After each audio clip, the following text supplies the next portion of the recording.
Yes, and carry you there if you don't instantly obey me, he said, pulling the door open again. Out! For heaven's sake, Cardross, expostulated Nell, in the liveliest dread that Letty would relapse into hysterics. Do pray go away and leave her to me. This is my room, and really you have no right to water Letty out of it. You have an odd notion of my rights, he said grimly. I don't question that she is more welcome in your room than I am, but you will own that I at least have the right to be private with you when I choose. She whitened, but said quietly, Most certainly. And if it is the case that you wish to speak to me, shall we go into my dressing-room? You need not put yourself to so much trouble, declared Letty, trembling with anger. I would not for the world, love, expose you to the sort of ill usage I am compelled to suffer, and to spare you I will go.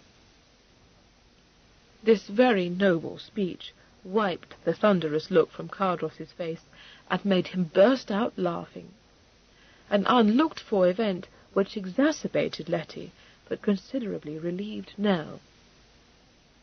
Letty, pausing only to inform her brother that his manners were as disgusting as his disposition was malevolent, swept out of the room, sped on her way by a recommendation to go and take a damper. Cardross then shut the door, saying, Little termagant, I shall be sorry for Allendale if ever she does marry him. She is very much overset by this news that he must leave England so soon, Nell replied excusingly. One cannot but feel for her, and for my part... But I don't wish to tease you any more. Thank God for that. I've had as much as I can support in one day, I assure you. At breakfast, too. I must say, I think that was a very foolish time to choose, admitted Nell. Very. But she would not have found me more persuadable at any other hour, he added, as she sighed. Yes, I am aware of what your sentiments are, but I didn't come to enter into an argument with you over this lamentable affair. What I did come for was to discuss with you what will be the wisest course to pursue now. We may be sure of one thing. Until that regrettable young man is out of the country, there will be no peace for either of us. I shall no doubt be subjected to endless repetitions of today's scene, and you, I suppose, will be obliged to sustain the exhausting role of confidant. Well, I know of no reason why you should be called upon to endure Letty's tantrums, so tell me frankly, if you please, if you would wish me to pack her off to Bath. Upon no account in the world, she said quickly. Surely you were only funning when you made that threat.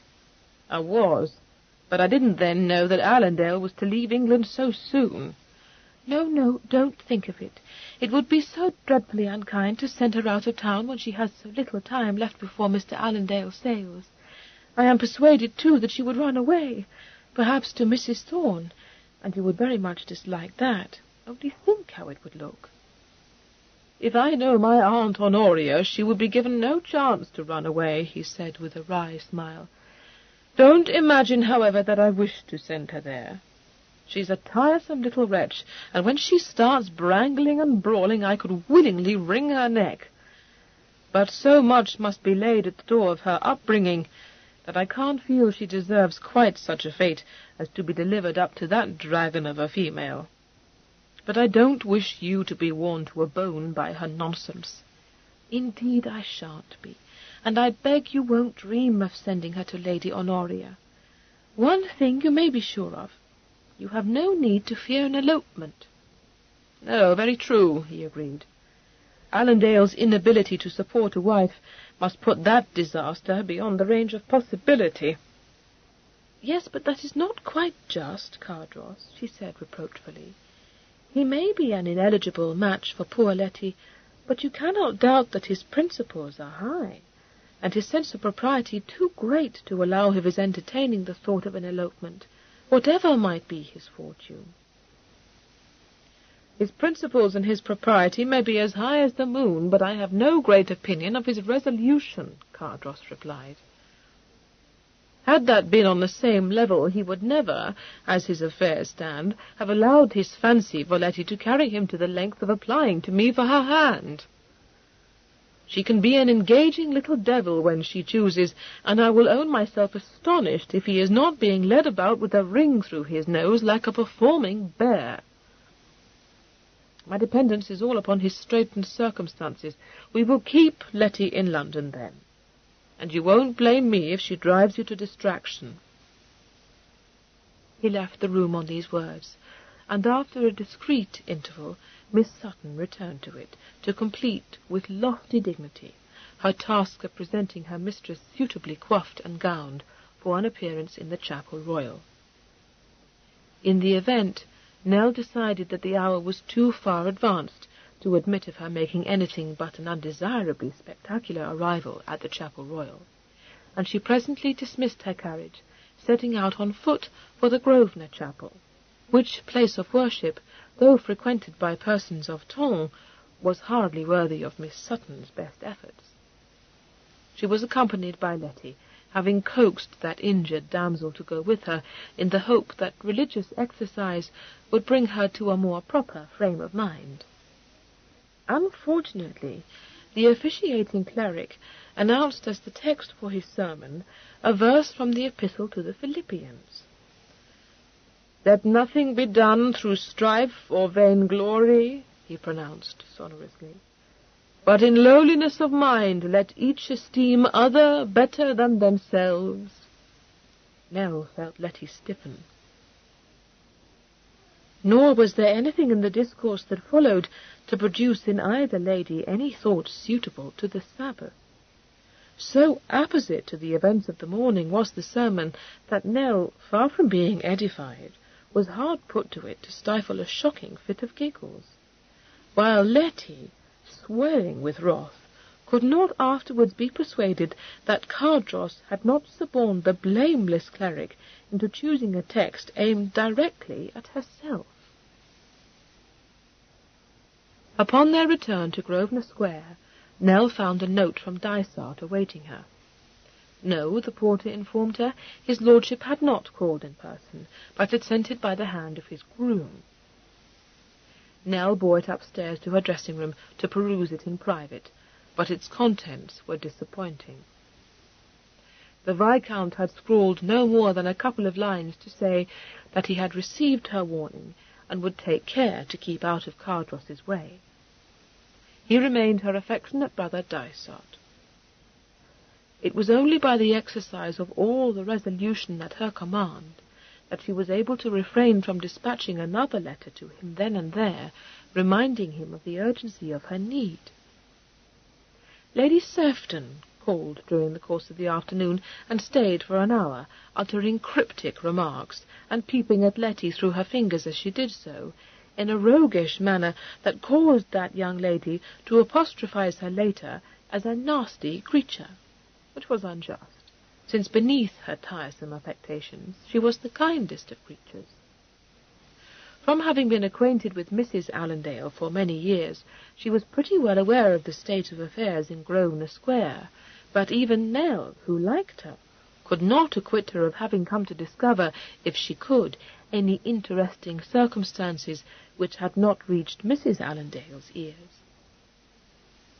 Hardly had she departed than a much more unwelcome visitor arrived in the person of Lady Cooper, who came with the ostensible object of begging dear Lady Cardross to lend her support to a charitable organization of which she herself was a leading patroness, but lost little time in trying to ferret out in the most caressing way possible all the details of Letty's romance. Nell was mortified indeed to realize that her lord's little sister had become one of the on dit of London, and glancing towards her, thought that she too looked to be rather struck. Lady Cooper, like all the lambs, was possessed of a degree of charm that too often lured the unwary into reposing confidences in her, which would later provide her with matter for her witty tongue. But her insinuating manners won her nothing from the two Marian ladies but a stony stare from Letty and from Nell a gentle civility that rebuffed all hints and inquiries, and caused her later to tell her numerous acquaintances that it was a sad pity that so beautiful a creature should be so insufferably insipid.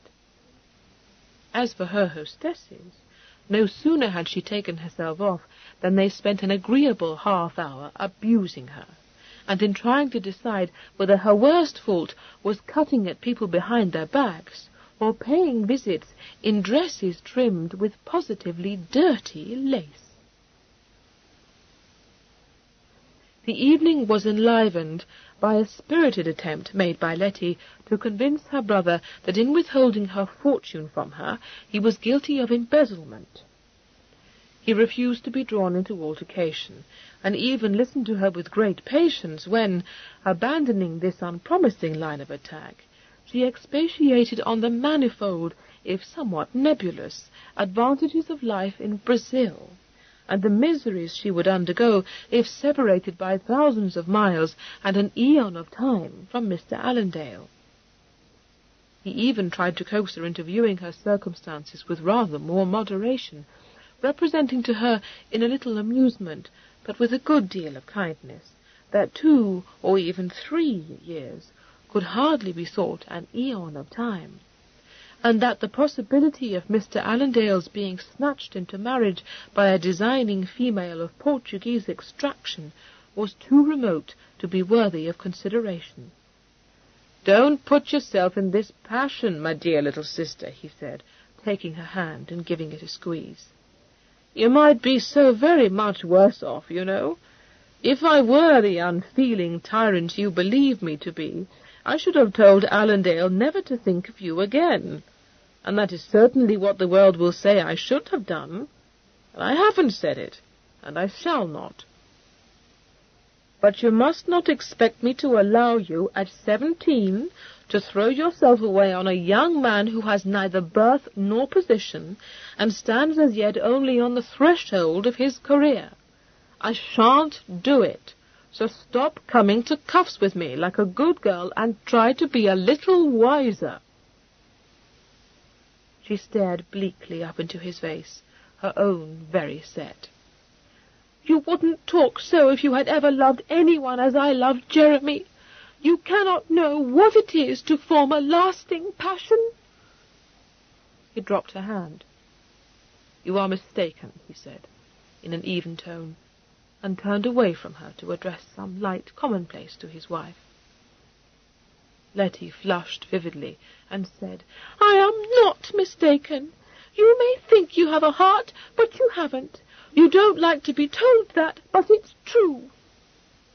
He said over his shoulder, "Letty, you are not only becoming a dead bore, but you want manner as well as sense.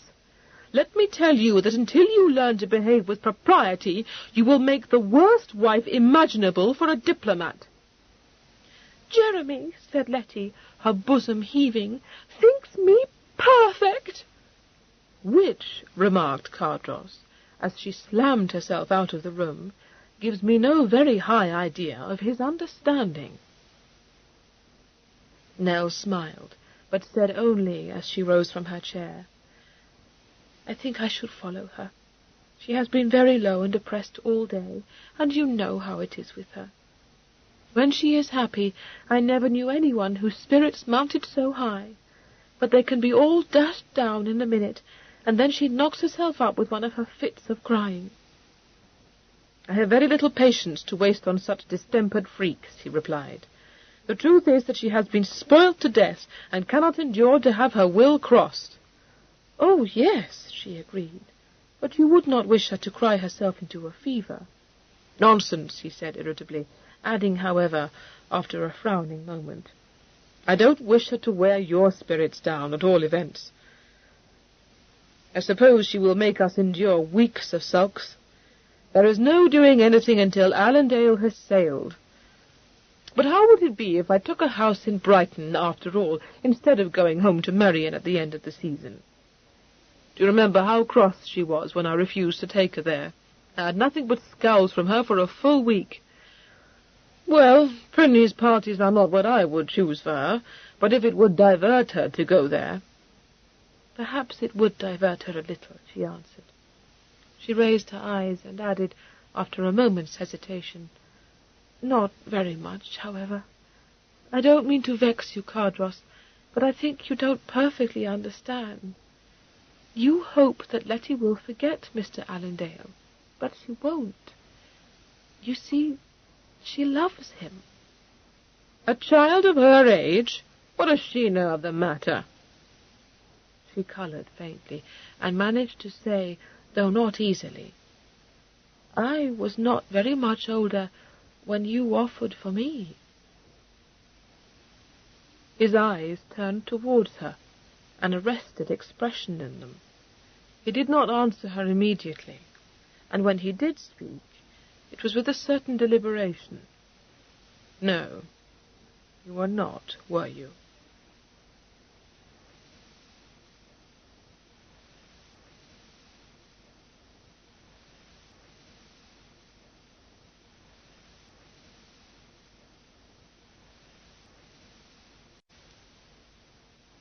Chapter 10. The following day was one of gloom, relieved only at nightfall, when the guests began to arrive for a loo party. It began inauspiciously with a further reminder from Madame Laval, which threw Nell into such a fever of apprehension that she could no longer forbear to plague Dysart, but sent round a letter to his lodgings immediately, imploring him either to tell her what she must do, or to negotiate a loan for her with a respectable usurer. Hardly had this been dispatched than Martha came to her with a message from her mistress. Letty, it appeared, had awakened with a toothache after a troubled night, and begged to be excused from accompanying her sister to North Audley Street on a morning visit to the Misses Berry. Nell found the sufferer still abed, a trifle heavy-eyed, but looking remarkably pretty, and without the vestige of a swollen jaw. This seemed to indicate that at least there was no abscess.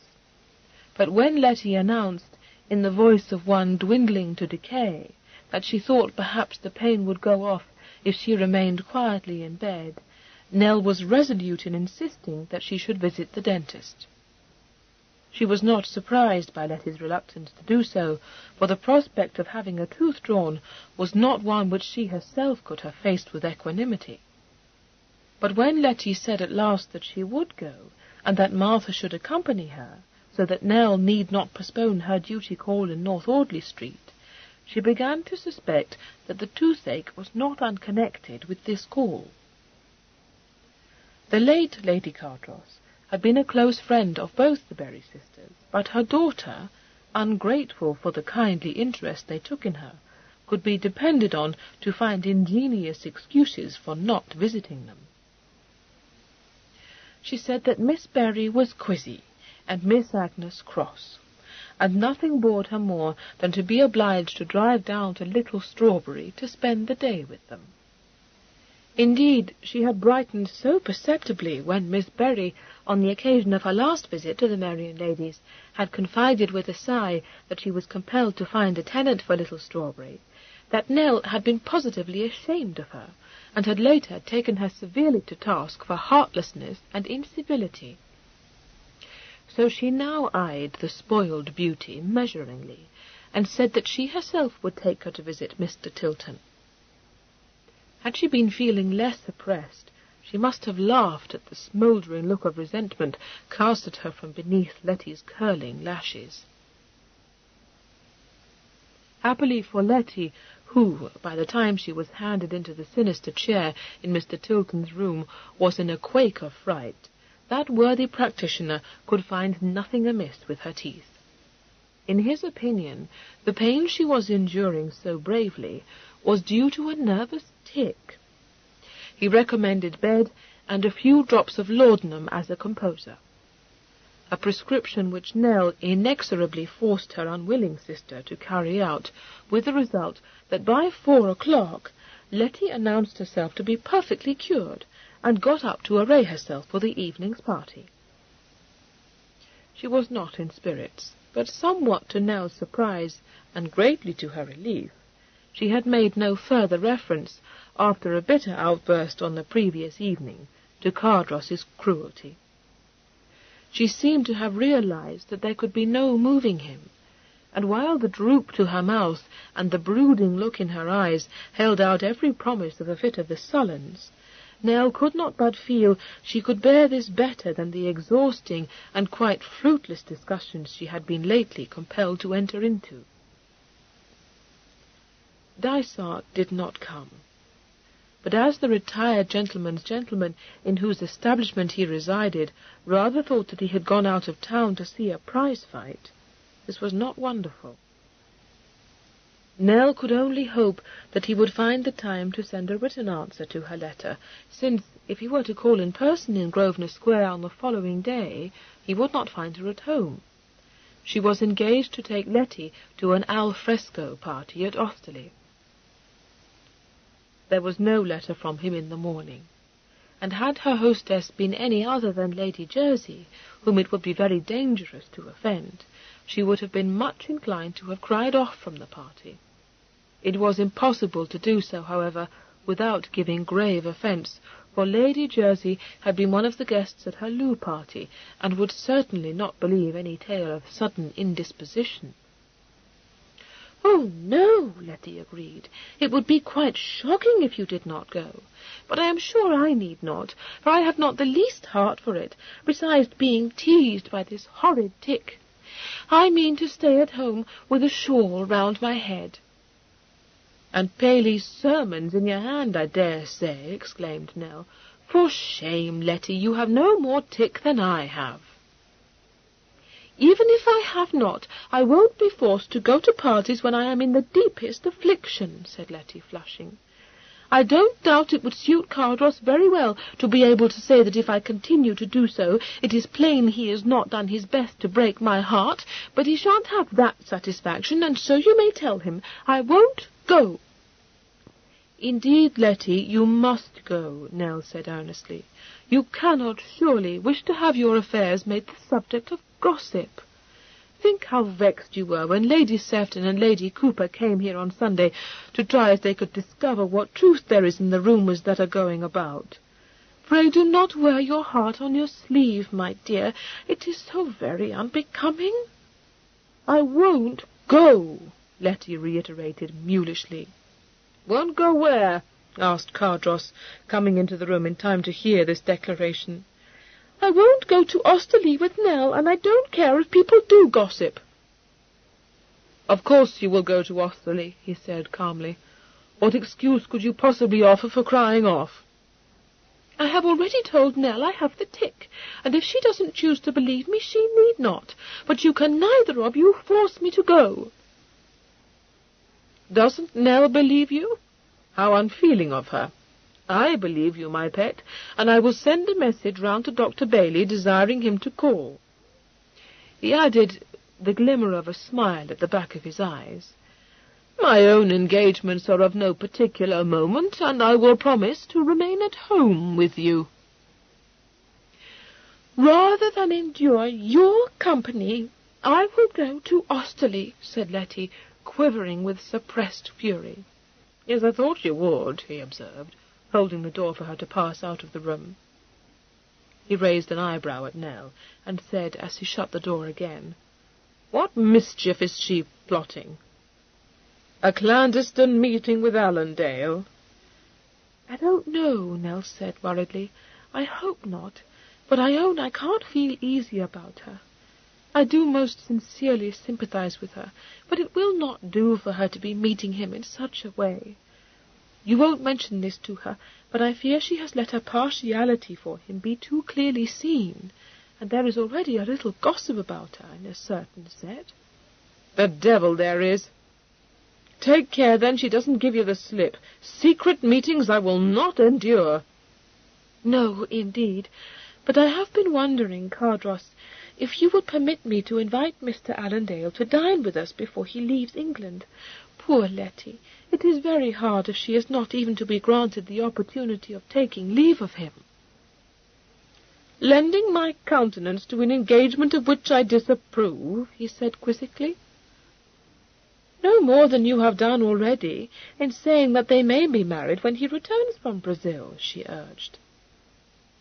I am persuaded she would be very sensible of your kindness in granting her that indulgence, and then, you know, there would be no need for her to meet him without our knowledge."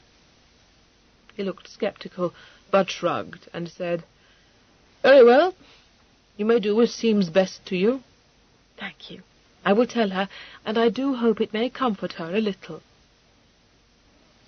But Letty, informed of the treat in store, betrayed no enthusiasm for it, nor, when Nell represented to her the impropriety of her meeting Mr. Allendale in secret, did she return any very satisfactory answer.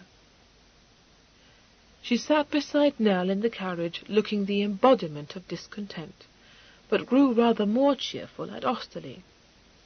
She was always susceptible to admiration, and she received so many compliments on her appearance in a new and dashing dress of pale lemon-coloured crape, worn over a slip of white sarcenet, that Nell soon saw, to her relief, that she had abandoned her die-away air, and was prepared to enjoy herself.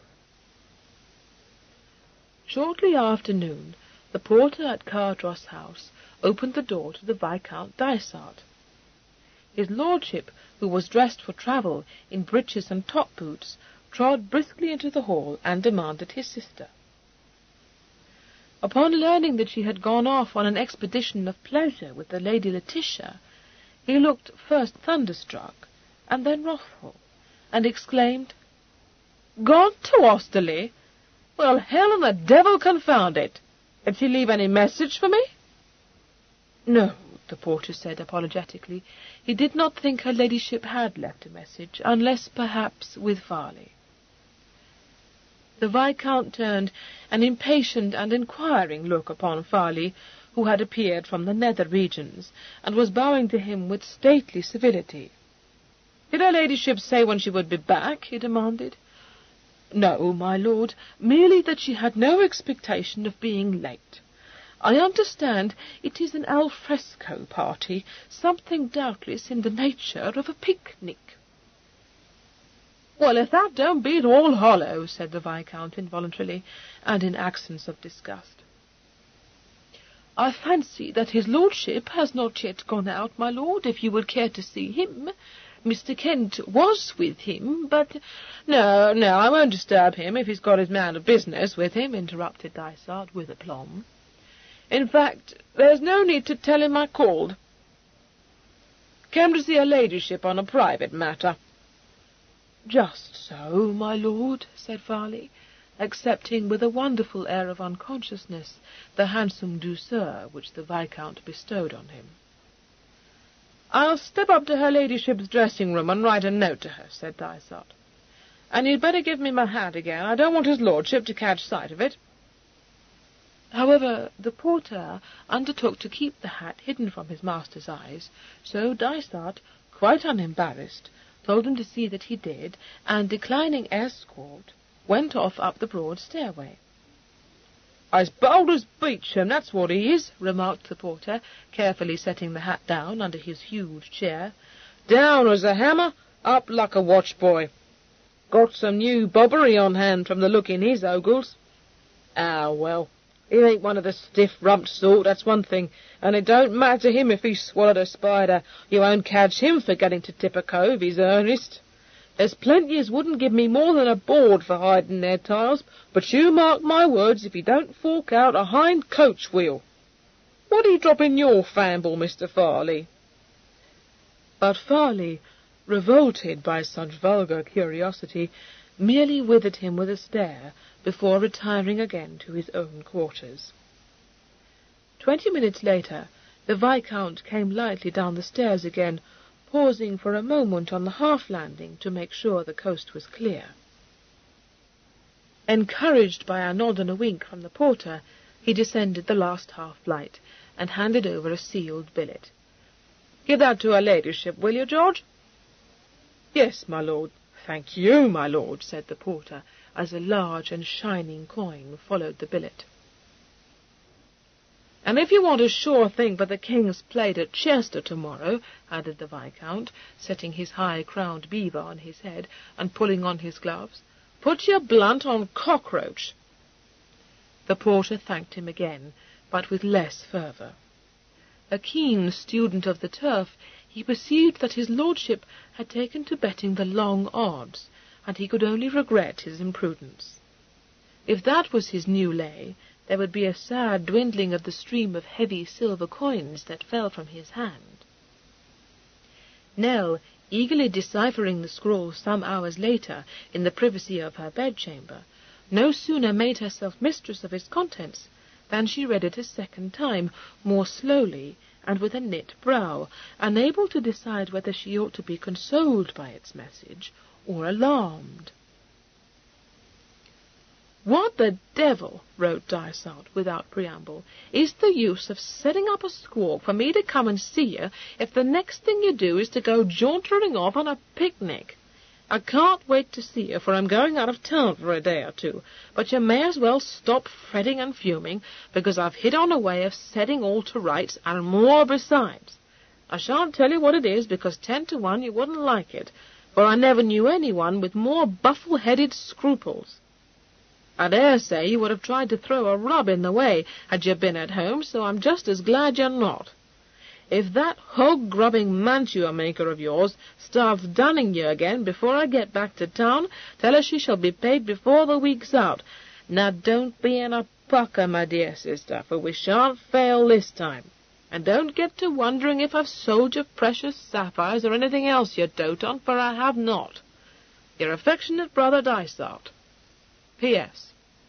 I greased Farley in the fist not to tell Cardross I was in the house, and your porter too. At least I shall. So don't go blurting it out to him like a ninny-hammer." Having read this twice, Nell's spirits rose a little. There seemed to be no doubt that Dysart really had discovered a way of paying her debt, though what it could be she had not the remotest guess. It made her uneasy to read that she would not like it, but since he had been indignant with her for supposing that he would play the highwayman in earnest, and had now assured her that he had not taken her jewels, she did not think it could be anything very bad. He wrote with such certainty that her first sharp fear died. Even Dysart would not have stated so positively that they would not fail this time had the matter rested on the turn of a card or the fall of the dice. The worst would be if he had backed himself to perform some crazy exploit, and his going out of town made this appear rather probable. Nell knew that he had jumped his horse over that famous dinner-table because someone had betted heavily against his being able to perform the feat.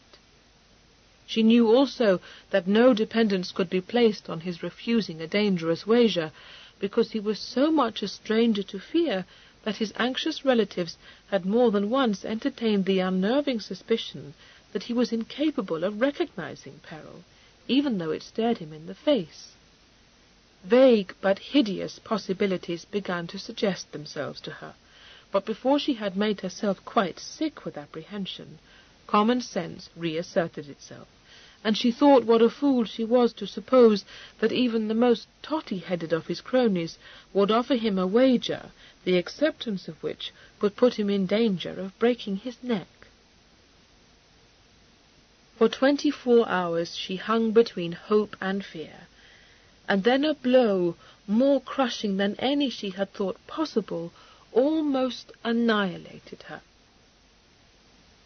She had come in to find a message awaiting her that called for an immediate answer, and taking it upstairs with her, sat down at the tambour-top writing-table in her dressing-room to scribble a reply before ringing for Sutton to dress her for dinner. She had just signed her name, and was about to shake the pounce-box over the single sheet of paper, when the door opened behind her, and Sutton's voice said, "Oh, my lady!" Sutton sounded agitated. Thinking that she must suppose herself to have been sent for long since, for the only thing that ever ruffled her stately calm was the degrading suspicion that she had fallen short of her own rigid standard, Nell said cheerfully, "Yes, I am come home, but I had not pulled my bell, so don't be thinking you are late. The India mull muslin with the short train will do very well for tonight." "It's not that, my lady," Sutton said. "It is the necklace." "The necklace?" Nell repeated, uncomprehendingly. "The necklace of diamonds and emeralds which your ladyship never wears, and which we placed for safety in this very cupboard," said Sutton tragically, "between the folds of the blue velvet pelisse your ladyship wore last winter, when no one would think to look for such a thing. Oh, my lady, it is more than an hour since I made the discovery, and how I have found the strength to keep me on my feet I know not. Never in all my years of service has such a thing happened to any of my ladies. Gone, my lady."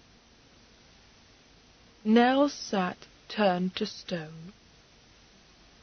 As the appalling implication flashed into her brain, she found herself unable to move or to speak. The colour drained away from her very lips, but her back was still turned to her dresser, and Sutton did not see how near she was to fainting. "I took your ladyship's winter garments out to brush them, and to be sure there was no moth crept in, which is always my practice, for too often, my lady, and particularly when a garment is trimmed with fur, will it be found that camphor does not prevail. The case the necklace was laid in was there still, but when I lifted it, I thought it felt too light, and the dreadful suspicion came to me. My lady, I opened it, and it was empty." A voice which Nell knew must be her own, for all it did not seem to belong to her, said, "Good God, what a fright you put me into, Sutton." "My lady?" Sutton sounded startled. Nell set the pounce-box down with a shaking hand, her underlip gripped between her teeth. She had overcome her faintness. One must not faint in such an extremity as this. "But surely I told you, Sutton," she said. "Told me, my lady?" She was beginning to see her way, not more than a few steps of it yet. "Did I not? How stupid! Yet I thought I had done so. Don't be afraid. It hasn't been stolen." "You have it safe, my lady?" Sutton cried eagerly. "Yes, that is, no, I took it to Geoffrey's." "You took it to Geoffrey's, my lady?" Sutton repeated in an astonished tone. "Indeed, you never told me. And to remove it from the case, never say you stuffed it into your reticule. My lady, it is not my place to say so, but you should not. Why, you might have dropped it or had it snatched from you. It gives one palpitations only to think of it." "Nonsense. It was safer by far in my reticule. I hope you may not have told anyone, any of the other servants, that it was stolen. If you have, it must make them very, very uncomfortable, in case they should be suspected of having taken it." "Not to a living soul have I opened my lips," declared Sutton, drawing herself up rather rigidly. "I should think it very improper, my lady, to make such a disclosure to anyone other than to your ladyship." "I'm so glad. The thing is, you see, that I have some notion of wearing it as our own ball here. I thought perhaps with the pale green gauze I might not dislike it, so I put it on to see how it would be. Yes, on Thursday last, when you went to visit your sister, and it seemed to me that the clasp was not quite safe. That is why I took it to Geoffrey's." "Well, my lady," said Sutton, rapidly recovering her poise, "it is a prodigious relief to me to know that my alarm need not have been. I'm sure I was never nearer in my life to suffering a spasm." She then folded her lips tightly, dropped a stiff curtsy, and withdrew to the adjoining room to lay out the evening gown of India muslin. Nell tried to rise from her chair, found that her knees were shaking, and sank back again. She had staved off immediate discovery, but what to do next she had no idea, nor could she, for many minutes, force her stunned mind to think. Only pictures, as useless as they were unwelcome, presented themselves to her. Of herself, taking the necklace from its hiding-place to show it to Dysart, months ago. Of Dysart, seated at this very desk, and writing to tell her that he had not taken her sapphires, or anything else she doted on. Of Cardross's face, when he had spoken to her so harshly about Dysart, and then quite suddenly had checked himself. She uttered a stifled moan, and covered her eyes with her hand. Dysart knew she didn't like the Cardross necklace, but how could he have supposed that it was hers to dispose of at will? Or didn't he care? It was fruitless to ask herself such questions as that. No answer could be forthcoming until Dysart himself gave it to her, and that at once raised another question, and a far more urgent one. Where was Dysart? It seemed to her at first incomprehensible that he should have left London, but presently it occurred to her that it might be very dangerous to sell the necklace to any London jeweller or pawnbroker. She knew very little about such matters, but she believed it was quite a famous piece, and certainly there could be no mistaking it if once one had seen it. It had been made a long time ago, in the time of Elizabeth, as a wedding gift from the Cardross of that age to his bride, and it figured in more than one family portrait. It was, moreover, of unusual workmanship, for the jewels were set in the semblance of flowers and foliage, and every flower trembled on the end of a tiny spiral of gold. Nell had worn it once only, at a drawing-room, but although it had excited a good deal of admiration, and not a little curiosity, for no one could imagine what held the jewel clusters quite half an inch clear of Nell's breast, or what caused them to nod and quiver with every movement she made. She knew that it did not really become her. There were too many clusters, too much twisted gold in the foundation from which they sprang, too many leaves of flashing emeralds. She had once told Cardross that he ought to lend it to a museum, but although he had agreed that the proper place for it was in a glass case, he liked her to wear it on state occasions, and so it had never gone to a museum. But even though it had not been publicly shown, she supposed it must be well enough known to make Dysart seek a buyer for it in the provinces.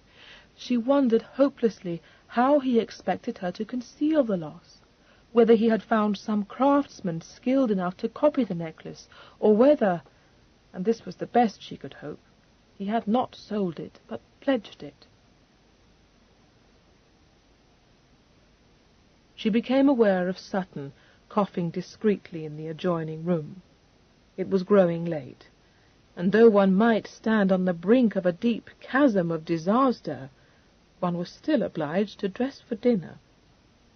She got up, steadier now, but with so white a face, and such a look of strain in her eyes, that Sutton, when she saw her come into the bedchamber, exclaimed that she was ill. She glanced at her own reflection in the mirror, and was startled to see how haggard she looked. She forced up a smile and said, "Not ill, but I have had the headache all day. You must rouge my cheeks a little." "If I may say it, my lady, I had as lief see you laid down in your bed. I'm sure none knows better than I what it is to have the migraine." Nell shook her head, but she consented to swallow a few drops of laudanum in water, feeling that even though she had no migraine, she had never stood in more urgent need of a composer. The finishing touches had just been put to her toilette when Cardross sought admittance to the room.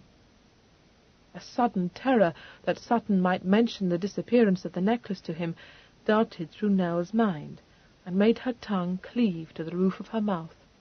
But Sutton did not speak.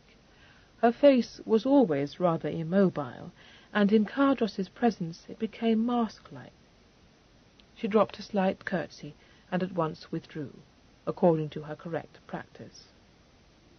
Nell remembered that she held men in abhorrence, and could breathe again. Cardross was still habited in his morning dress, and the sight of his blue coat and tasselled hessians made Nell recollect with relief that he was not dining at home that evening. She said, with an effort at lightness, "Ah, Daffy Club, I collect." He smiled. "No, Cribb's parlour." "You have no engagement for tonight?" "No, none. I'm quite thankful for it. I've had the headache all day, and I'm not rid of it yet." "For several days, I think." Her eyes flew to his, at once startled and wary. "No, but I own I am worn to a bone with dissipation." "By something, at all events." He spoke very evenly, but his expression alarmed her. "I could almost suppose you to be lovelorn as Letty." She looked rather blindly at him. A tragic little smile wavered on her lips, but she turned her head away, not answering. "I can only wish you a speedy recovery," he said. "Who is the man so fortunate as to have hit your fancy? No doubt some dashing sprig of fashion." "I think you must be trying to joke me," she said, her face still averted. "It is not kind when I have the headache." "You must forgive me." After a slight pause, he added, "I came to tell you, and I trust it may relieve your headache, that I learned today that Allendale has gone into the country for a couple of nights, on a visit to an uncle or some such thing. You may relax your vigilance, and I would he might remain out of town until he sets sail." "I can't blame you for that. I know you have had a great deal to vex you." "Do you?" he said. "Well, it is something that you should own it, I suppose."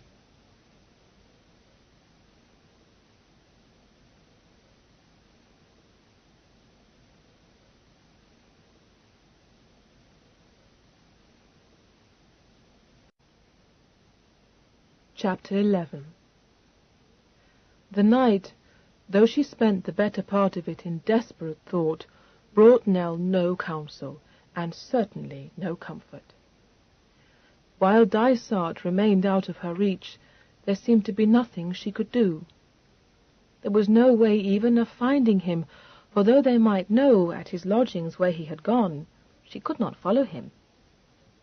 Yet of all things that was the most important, to find Dysart before he had sold the necklace. She wondered, since that could not be done, whether he would be able to recover it for her. Laval's bill suddenly became a matter of little significance, so much so that she was vaguely surprised she should have thought it so impossible to tell Cardross about it. It seemed a trivial thing, set beside the loss of the necklace, and far too trivial a thing to have led to the disaster which now confronted her. The maxims of her childhood reproached her. Almost she could see Miss Wilby's grave countenance when she lectured her charges on the awful consequences of trying to conceal a fault. Miss Wilby had had plenty of examples to cite, but not even the awe-inspiring tale of the abandoned character whose dreadful end upon the scaffold could be traced back, through a series of crimes, to the fatal day when he had stolen the jam from his mother's cupboard and denied it, was more terrible than the consequences of Nell's attempt to deceive Cardross. She had been afraid that confession would make it impossible for him to believe that she had married him for love, and not for his fortune, and now it seemed dreadfully probable that he would not care any longer whether she loved him or not. She had made him suspicious of her. There was a hard look in his eyes, and not once, since his return from Merion, had he attempted to do more than kiss her hand. If his love were not already dead, the discovery of her black wickedness would surely give it its coup de grace. She fell asleep with the dawn, but suffered uneasy dreams, and woke to full sunlight with heavy eyes and a heavier heart. She received no morning visit from Cardross, and he had left the house before she emerged from her room, looking, according to his sister, a perfect quiz in a blue and yellow striped waistcoat and a spotted cravat. From this unflattering description, Nell realized that it must be one of the days when the Four Horse Club met in George Street and drove out to dine at Salt Hill. "Very likely," said Letty, "though why they have to make such figures of themselves I cannot conceive." She then informed Nell that her cousin Selina had sent a note round to beg her to go with her in her mamma's carriage to choose a wedding gift for Fanny. She added, with the light of battle in her eyes, that she supposed there could be no objection to that scheme. Nell was glad to be able to acquiesce. She had no great liking for Miss Selina Thorne, but if Mr. Allendale had gone into the country, it was hard to see what harm could come of allowing Letty out of her sight for an hour or two. She did indeed suggest, when she saw that Mrs. Thorne had not sent a maid with her daughter, that Martha should accompany the young ladies, but Letty scoffed at her for a prude. And Selina exclaimed, rather pertly, that of all odious things, a servant listening to one's private conversations was the worst. Nell had a momentary vision of the cousins with their heads together, giggling over secrets, and thought, not for the first time, that Selina would have been better for a course of Miss Wilby's discipline.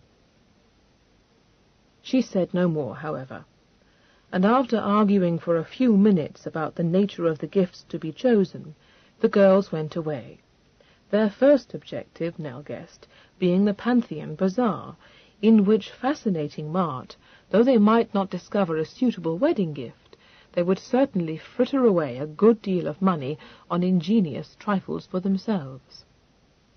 Nell was too glad to see Letty in better spirits, and too anxious to be left to the indulgence of some quiet reflection, to raise any objection to this programme. Her quiet reflection did nothing to raise the tone of her own spirits, but when Letty returned, much later in the day, she was seen to be in a sunnier humour than she had been for some time. As Nell had expected, she was laden with parcels, most of which were found to contain such doubtful purchases as a pair of percale gloves, which it had seemed a pity not to buy, since they were so cheap, but which, on second thoughts, Letty thought she would give to Martha, a stocking purse, several faggots of artificial flowers, one of which she generously presented to Nell, a gauze apron, 2 muslin handkerchiefs, a box of honeysuckle soap, and a Turkish lappet, which had hit her fancy at the time, but which, now that she saw it again, was quite hideous. For Fanny, she had purchased a gold armlet and earrings, a handsome gift which made Nell exclaim, "Good gracious! I had not thought you could afford anything so dear." "No, but I asked Giles, and he said I might purchase what I liked," replied Letty, unconcernedly. This seemed to indicate that a truce had been declared. The impression was strengthened by Letty's next words, which were uttered after a thoughtful pause.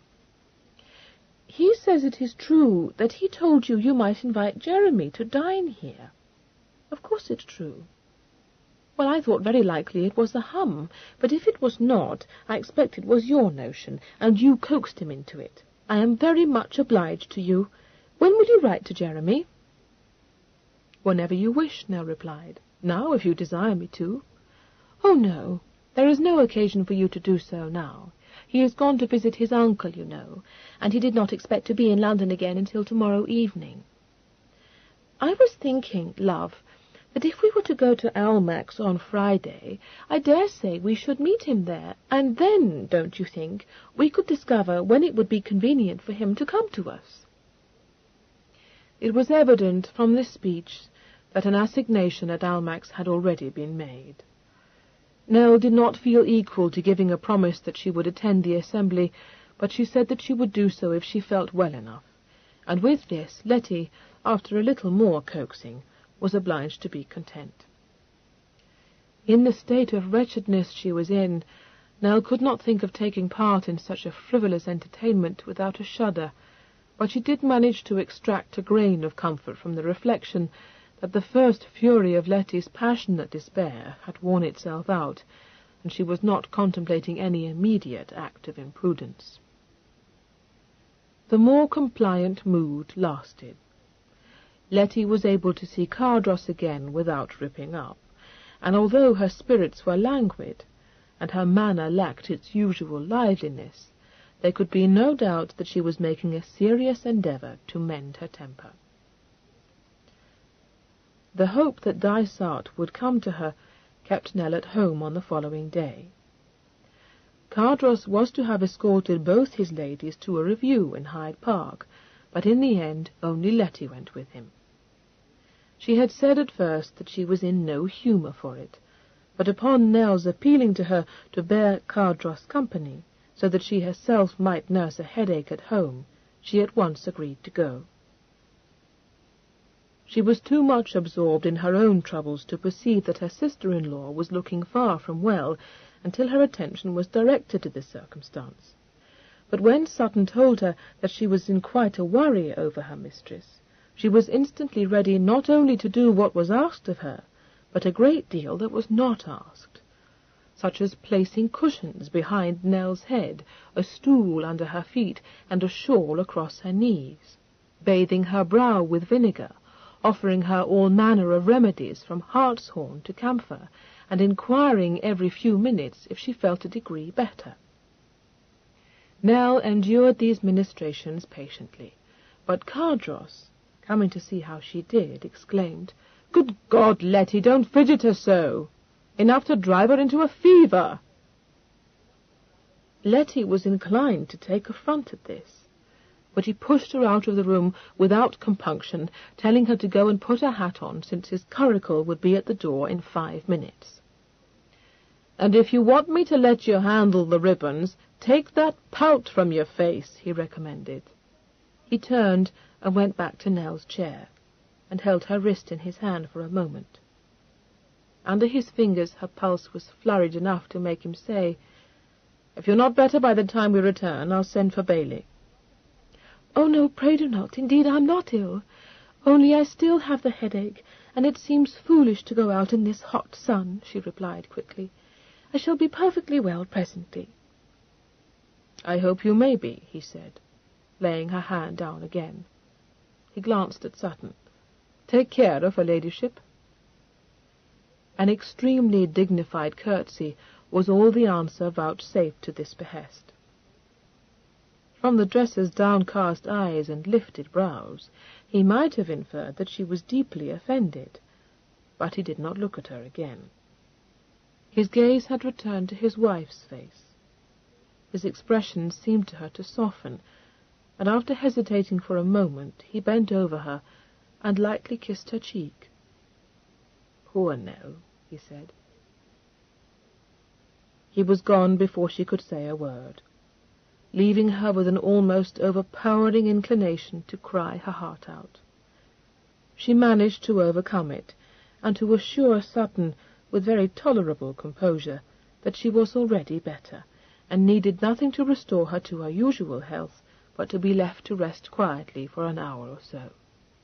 She believed that she might fall asleep if no one came to disturb her. It would have been well for her if she had done so, but sleep had never been farther from her. She tried to interest herself in a new novel, and discovered that she had read 3 pages without taking in the sense of one word. Every vehicle heard approaching in the square below brought her to her feet and hurrying to the window, and when she took up her embroidery, determined to employ herself rather than to pace about the room, a prey to most harrowing reflections, she found that her hands were so unsteady as to make it impossible for her to set a stitch. Dysart did not come, and so severe was her disappointment that it took all the resolution of which she was capable to enable her to meet Cardross upon his return with a calm countenance. Her training stood her in good stead. No one could have supposed from her demeanour that her brain was in a turmoil. and when it was suggested to her that she might prefer not to go to the Italian opera that evening, she laughed away this solicitude, telling her husband and sister-in-law that they must not try to wrap her in cotton. Dysart walked in on her, unannounced, just before noon on the following morning. She was sitting with Letty in the drawing-room, endeavouring to soothe feelings very much ruffled by a visit from Miss Berry. The good lady had called a little earlier to inquire after her state of health, but upon Letty's coming into the room had speedily infuriated that injured damsel by entering with great earnestness into a discussion of her affairs. What she said held excellent common sense, and did honour to her heart as much as to her judgment, but her manner was unfortunate. A trick she had of repeating over and over again some catch-phrase could only irritate. She had a way of talking in a hurried, over-emphatic style, and the caresses and exaggerated terms of affection she employed in trying to win more confidence than was voluntarily reposed in her served only to set up Letty's back. She had not long left the house when Dysart entered it, and when he walked into the drawing-room the angry flush had not faded from Letty's cheeks. "Dysart!" Nell cried, springing up from her chair. "Hallo, Nell," he responded with a cheerful nonchalance. "I hoped I should find you at home." He looked critically at Letty, and inquired in a brotherly fashion, "What's put you in a miff?" "If nothing else had, you would," retorted Letty with spirit, but a distressing want of civility. "No doubt, dearest Nell, you would like to be private with your detestable brother. I would as lief converse with the muffin-man, so I will go and sit in the library until he has gone away again." "Well, if I ever saw such a spitfire," remarked the Viscount, mildly surprised. "What have I done to set you up on the high ropes?" Deigning no other answer than a withering look of scorn, Letty swept out of the room with her head in the air. He shut the door behind her, saying, "Too hot at hand by half." "Oh, Di, thank God you are here at last," Nell uttered with suppressed agitation. "I have been in such distress, such agony of mind." "Lord, you're as bad as that silly chit," said Dysart, diving a hand into his pocket and bringing forth a roll of banknotes. "There you are, you goose. Didn't I promise you I wouldn't make a mull of it this time?" She would not take the roll, almost recoiling from it, and crying with bitter reproach, "How could you? Oh, Di, Di, what have you done? You cannot have supposed that I would accept money obtained in such a way." "I might have known it," ejaculated Dysart disgustedly. "In fact, I did know it, and I took dashed good care not to tell you what I meant to do. When it comes to flying into distempered freaks, damn me if there's a penny to choose between you and Mamma." "Distempered freaks," she repeated, gazing at him in dismay. "You call it that? Oh, Dysart!" "Yes, I dashed well do call it that," replied his lordship, his eye kindling. "And let me tell you, my girl, that these methody airs don't become you. Besides, it's all slum. I may have to listen to that sort of flummery from Mamma, but I'll be damned if I will from you. What's more, it's coming in a trifle too strong. Let me tell you, my pious little sister, that if Felix Hethersett hadn't thrown a rub in your way, you'd have borrowed the blunt from that old Pope in Clarges Street." "But, Di," she stammered, "the cases are not comparable. Perhaps it was wrong of me. Indeed, I know it was wrong, but it was not wicked." "Oh, stop acting that dunce," he said, exasperated. "Of all the fustian nonsense I ever heard in my life, what the devil's come over you, Nell? You were never used to raise such a breeze for nothing at all." "I can't think it nothing. Surely you do not," she said imploringly. "I had rather have done anything than lead you into this. I never dreamed. Oh, if I had but told Cardross the truth." "Well, if you meant to kick up such a dust as this, I'm dashed sorry you didn't tell him," said Dysart. "I always knew you had more hair than wit, but it seems to me it's worse than that. Queer in your attic, that's what you are, Nell. First you plagued the life out of me to raise the recruits for you, and where you thought I could lay my hands on 3 centuries, the Lord knows. Then, when I hit on a way of doing the thing neatly, you've no more sense in your cock loft than to cry rope on me. And now, when I hand you a roll of soft, you ain't even grateful, but start reading me a damn sermon. And when I think that I came posting back to town the instant the thing came off right, because I knew you'd fall into a fit of the dismals or go off on some toddy-headed start if I didn't, I've a dashed good mind to let you get yourself out of your fix as best you can. It is all my fault, she said mournfully, wringing her hands. I was in such desperate straits, and begged you so foolishly to help me. Now don't put yourself in a taking over that, he interrupted. I don't say I was best pleased at the time. And now that all's right, I don't mind owning to you that there was a moment when I thought I was at a stand. But I'm not complaining. There's no saying that what if you hadn't kept on teasing me to dub up the possibles, I mightn't be standing here today, pretty well able to buy an abbey. Dysart, no. Well, no, it ain't as much as that, he acknowledged. And as a matter of fact, I thought it would be more. Still, it's enough to keep me living as high as a coach horse for a while, and that'll be a pleasant change, I can tell you. Lord, Nell, I was so monstrously in the wind that I've not much more than white wool left to play with. 6,700 pounds is what I've made out of it, and that's not counting my debt to you and the monkey I owed Corny. She grasped the back of a chair for support, for her knees were shaking under her. From out a white face, her eyes stared up at her beloved brother in horror. She felt as though she was suffocating, and could only just manage to say, "Don't die, oh, die! You could not! Not money gained in such a way!" The thought of his sudden affluence had banished the frown from his brow, but at this it descended again. "Oh," he said ominously, "and why could I not?" "Dysart, you must know why you cannot," she cried hotly. "That's where you're out, my girl, because I don't know. And there's something else I don't know," he said grimly. "Perhaps you'll be so obliging, my lady, as to tell me what you did with the blunt you won at Doncaster last year. Very pretty talking nisses from a chit have backed 3 winners in a row. You weren't blue devilled then, were you? Oh, no, you were in high croak." He shot out an accusing finger at her. "And don't you try to tell me I didn't go to Doncaster, because I was there myself. Cardross took you to stay at Castle Howard with the Morpeths, and you drove over from there with a whole party of people. It's no use denying it.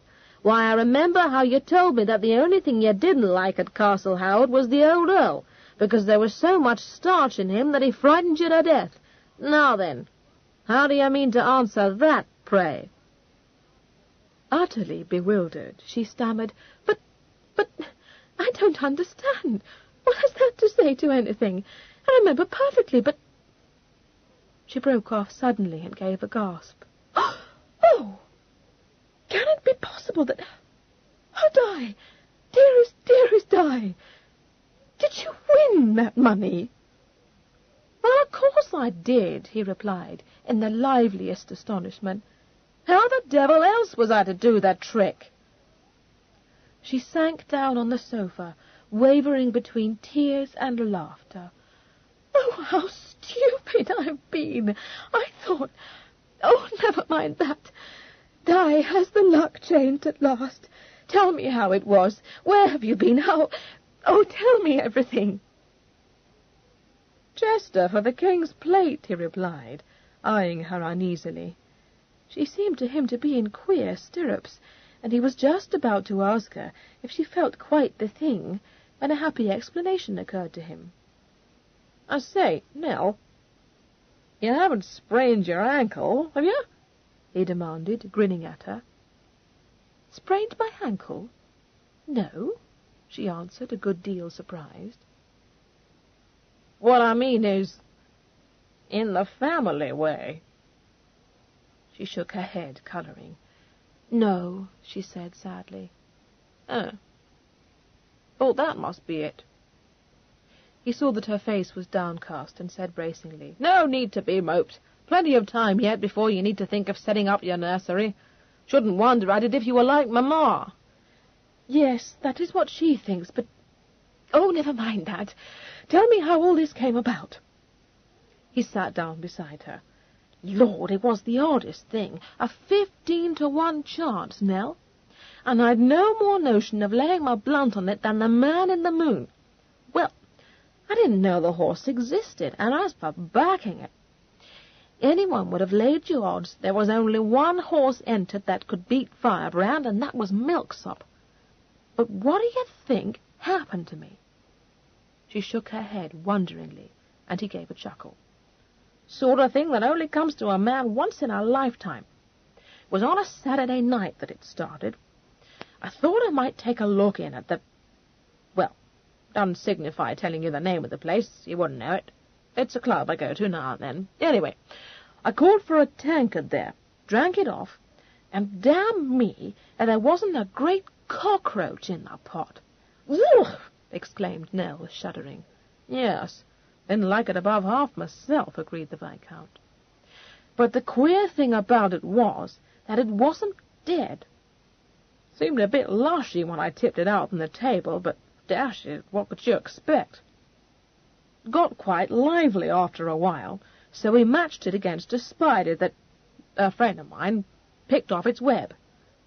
Cockroaches and spiders, interrupted Nell, aghast. Oh, Lord, yes, dozens of them, places full of them. But, Dysart, how very shocking. It must be a sadly dirty house. Yes, I expect it is, he agreed. In fact, I know it is, but that don't signify. The thing is, most of the company fancied the spider. Well, I did myself, to tell you the truth, for it was a stout-looking runner, with a set of capital legs to it. I didn't back it, of course, because the cockroach was my entry, but I never thought to see the cockroach win. And it did? Nell asked anxiously. Won by half the length of the course, said the Viscount. That was the table. We had 'em lined up, and I must say I thought my entry was still a trifle bosky, and I dare say he was, but no sooner did I give him the office, with a fork, than off he went in a fine burst, straight down the course for the winning post. Mind you, the spider had it in him to beat him. Devilish good mover, I give you my word. The trouble with him was that he was a refuser. If he didn't fold his legs up under him, he went dashing off in circles. Now, young Johnny Cockroach jibbed a trifle, but every time I used my persuader on him, off he went again at a slapping pace, and always straight ahead. You wouldn't have thought to look at him that he was such a good mover. A daisy cutter is what I thought, and so he was, but a regular Trojan for all that. Oh, Di, how absurd you are, Nell exclaimed, laughing. And you won all that money on the creature. No, of course I didn't. That was only funny. Didn't win much more than a pony on him. What happened to him? Nell could not help asking. How should I know? Went back to his stable, I dare say. Wasn't paying much heed to him, or to any of it, if it comes to that. Well, what I mean is, never thought another thing about it once the race was won. There wasn't any reason why I should. But, Nell, when I went to bed on Sunday night, I pulled back the clothes, and damn me if there wasn't a cockroach right in the middle of the bed. How I came to be such a gudgeon as not to see then what it meant still has me in a puzzle. I didn't. It wasn't till Monday that it fairly burst on me. I went just to see how they were betting their money at Tats, and who should be there but old Jerry Stowe. No, you don't know him. Not the kind of fellow you would know, but he's a mighty safe man at the corner, I can tell you.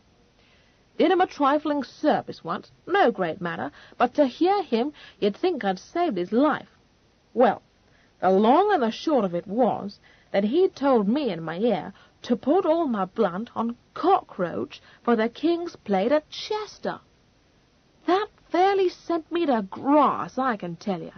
I hadn't even heard of the tip. Didn't mean to bet on the race at all, because I've no fancy for an odds-on chance. and to my mind there wasn't a horse entered, barring Milksop, that could beat Firebrand. But of course, as soon as Jerry tipped me the office, that settled it. Taking one thing with another, I could see Cockroach was a certainty. The only trouble was how the deuce was I to raise enough mint sauce to make the thing worthwhile. He paused, frowning. The amusement was quenched in Nell's eyes, which were fixed on his face in painful inquiry. "Did something I've never done before, and never thought I should do," he said, shaking his head. "Too damned ramshackle by half. Mind, if I hadn't known the horse couldn't lose, wouldn't have done it." She smiled faintly. "What did you do, Di? Tell me, pray." "Borrowed a monkey from Corney," he replied briefly. "Oh!" It was a long sigh of unutterable relief. "Is that all? I thought you meant you had done something shocking." "Well, if you don't know that it's shocking to go breaking shins amongst your friends, it's time someone told you," said the Viscount severely. "What if the horse hadn't won? A pretty Captain Sharp I should have looked." Yes, but I am persuaded Mr. Pancott wouldn't have thought so, or cared a jot." "No, of course he wouldn't. But that don't make it any better, worse, in fact. I don't mind owing blunt to the regular brags, or to a parcel of tradesmen, but I'm not the sort of rawman that sponges on my friends, I'll have you know." She was abashed, and docilely begged his pardon. He regarded her frowningly, and suddenly said, "If you didn't kick up all that dust because you knew I'd won the money at Chester races, how did you think I'd come by it?" She hung her head, blushing. "Oh, Dysart, I have been so foolish." "I dare say, but that don't tell me anything. What made you fly into that odd rage? You aren't going to tell me you thought I'd held up a coach and robbed some stranger?" "No. Worse," she whispered, pressing a hand to one hot cheek. "Don't be such sapskull. I should like to know what you imagine could be worse than that," he said impatiently. "Oh, Dysart, forgive me. I thought you had taken the necklace." "No, you didn't. I particularly told you I hadn't made off with your precious jewels, so stop bamming me." "Not my jewels. The Cardross necklace." "What?" She quailed involuntarily. "You thought I had stolen the Cardross necklace?" said the Viscount, with awful deliberation. "Are you mad, girl?" "I think I must have run mad," she confessed. "It was because you held me up. I never should have thought it if you hadn't meant to seize my jewels and sell them for me. I thought—" "I want to hear no more of what you thought," interrupted Dysart terribly. "Good God! Are you going to sit there telling me you believed me capable of making off with something that don't belong to either of us?" No, I mean, I wondered if perhaps you thought it was mine, and you knew I didn't care for it, so—" "So I prigged it while you were out of the way. A thing worth the Lord only knows how many thousands of pounds," he cut in wrathfully. "Just to pay your trumpery debt, too. Oh, no, I was forgetting. Not just to pay your debt, was it? I gave you 3 centuries, devilish handsome of me, by God, and pouched over 7,000. Do you happen to know what I did with the thing? Did I sell it to some fence or other, or did I lodge it with a spouter? I don't wonder at it that I found you in such a grand fuss. The only thing that I wonder at is how I contrived to keep out of Newgate." He had sprung up from the sofa and was striding about the room in a black rage that made her quake. She dared not approach him, but she said imploringly, "It was very bad of me, and indeed I beg your pardon. But if you knew how it was— Oh, Dysart, don't be so angry with me.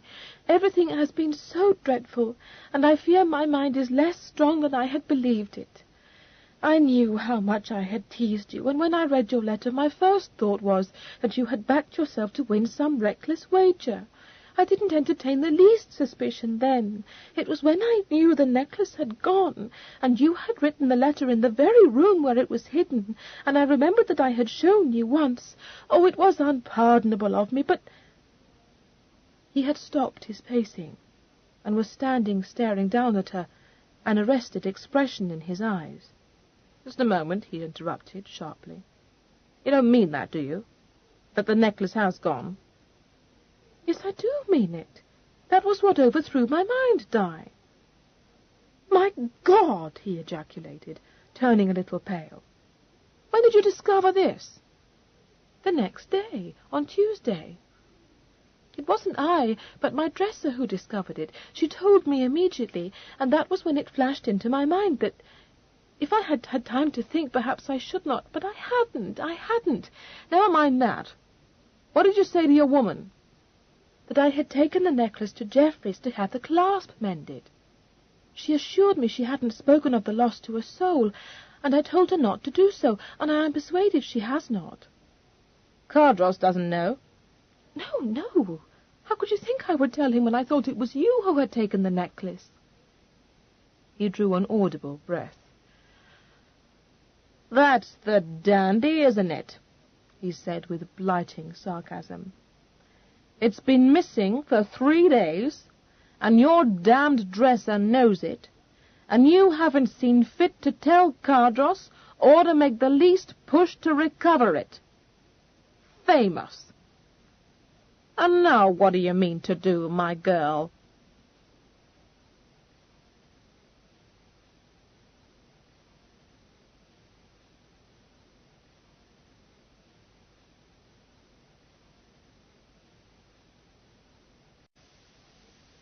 Chapter 12. For perhaps half a minute Nell sat staring up at the Viscount, the colour slowly draining from her face. In the flood of relief that had swept over her, her only thoughts had been of thankfulness that Dysart had not taken the necklace, and of remorse for having so misjudged him. But his words brought her back to earth with a jarring thud. She lifted a hand to her brow. "Oh, heavens," she said, in the thread of a voice, "I hadn't considered. Dysart, what must I do?" "I don't know," he replied, unhelpfully. "Someone did indeed steal it. But who? This is dreadful. It must have been one of the servants, someone who knew where it was hidden. And how can I tell who may have known of it? The chambermaid whom Mrs. Clopton turned off a month ago. I cannot think it." "Can't you?" said his lordship acidly. "Much obliged to you, my lady." "Don't die," she begged.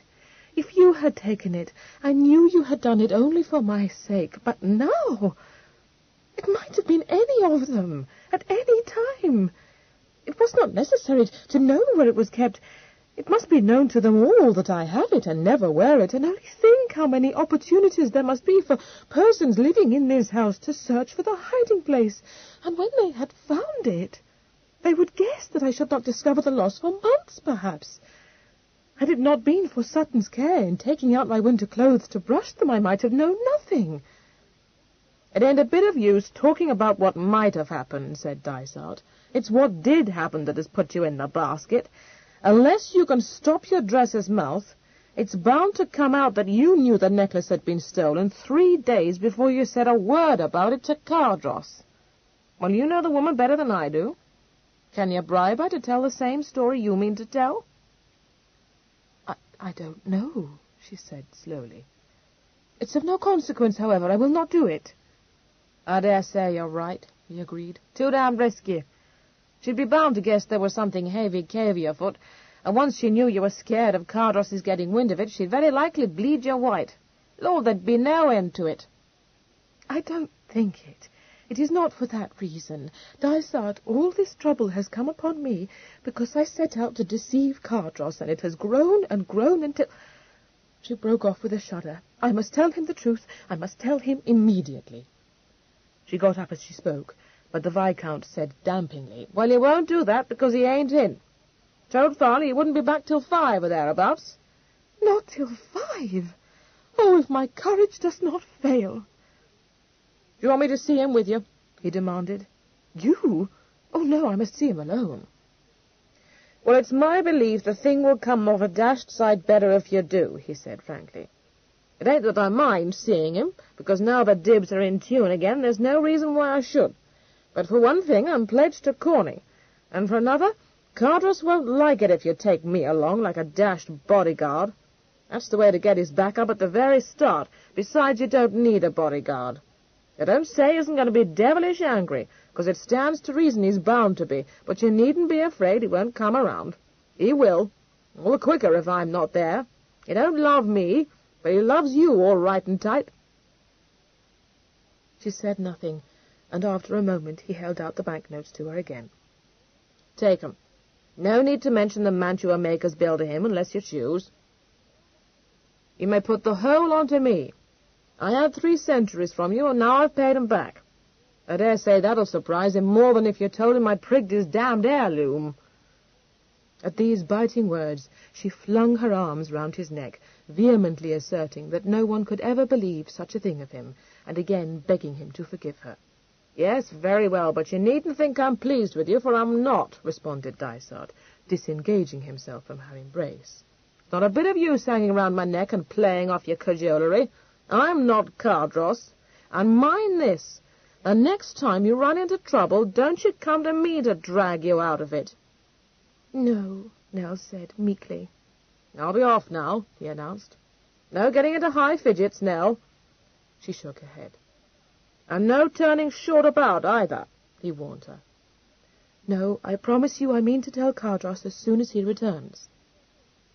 Well, see you do, he said, relenting sufficiently to bestow a brief hug upon her. I suppose I ought to stay to bring you up to scratch, but I haven't seen Corney yet, and I must. Besides, it's his birthday, and we mean to make a batch of it. With that, he went off, leaving her to solitude and her melancholy thoughts.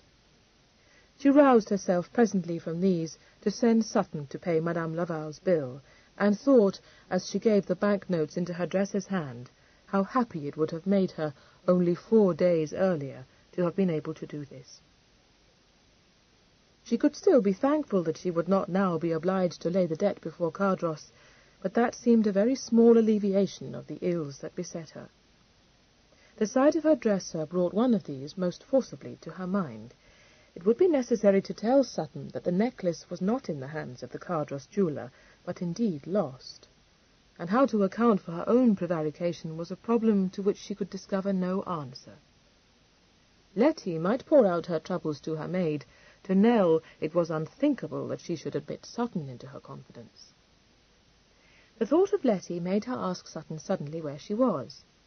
The dresser replied that she believed her to have gone with Martha to Owen's in Bond Street to purchase fresh ribbons for the gown she meant to wear at Almack's that evening.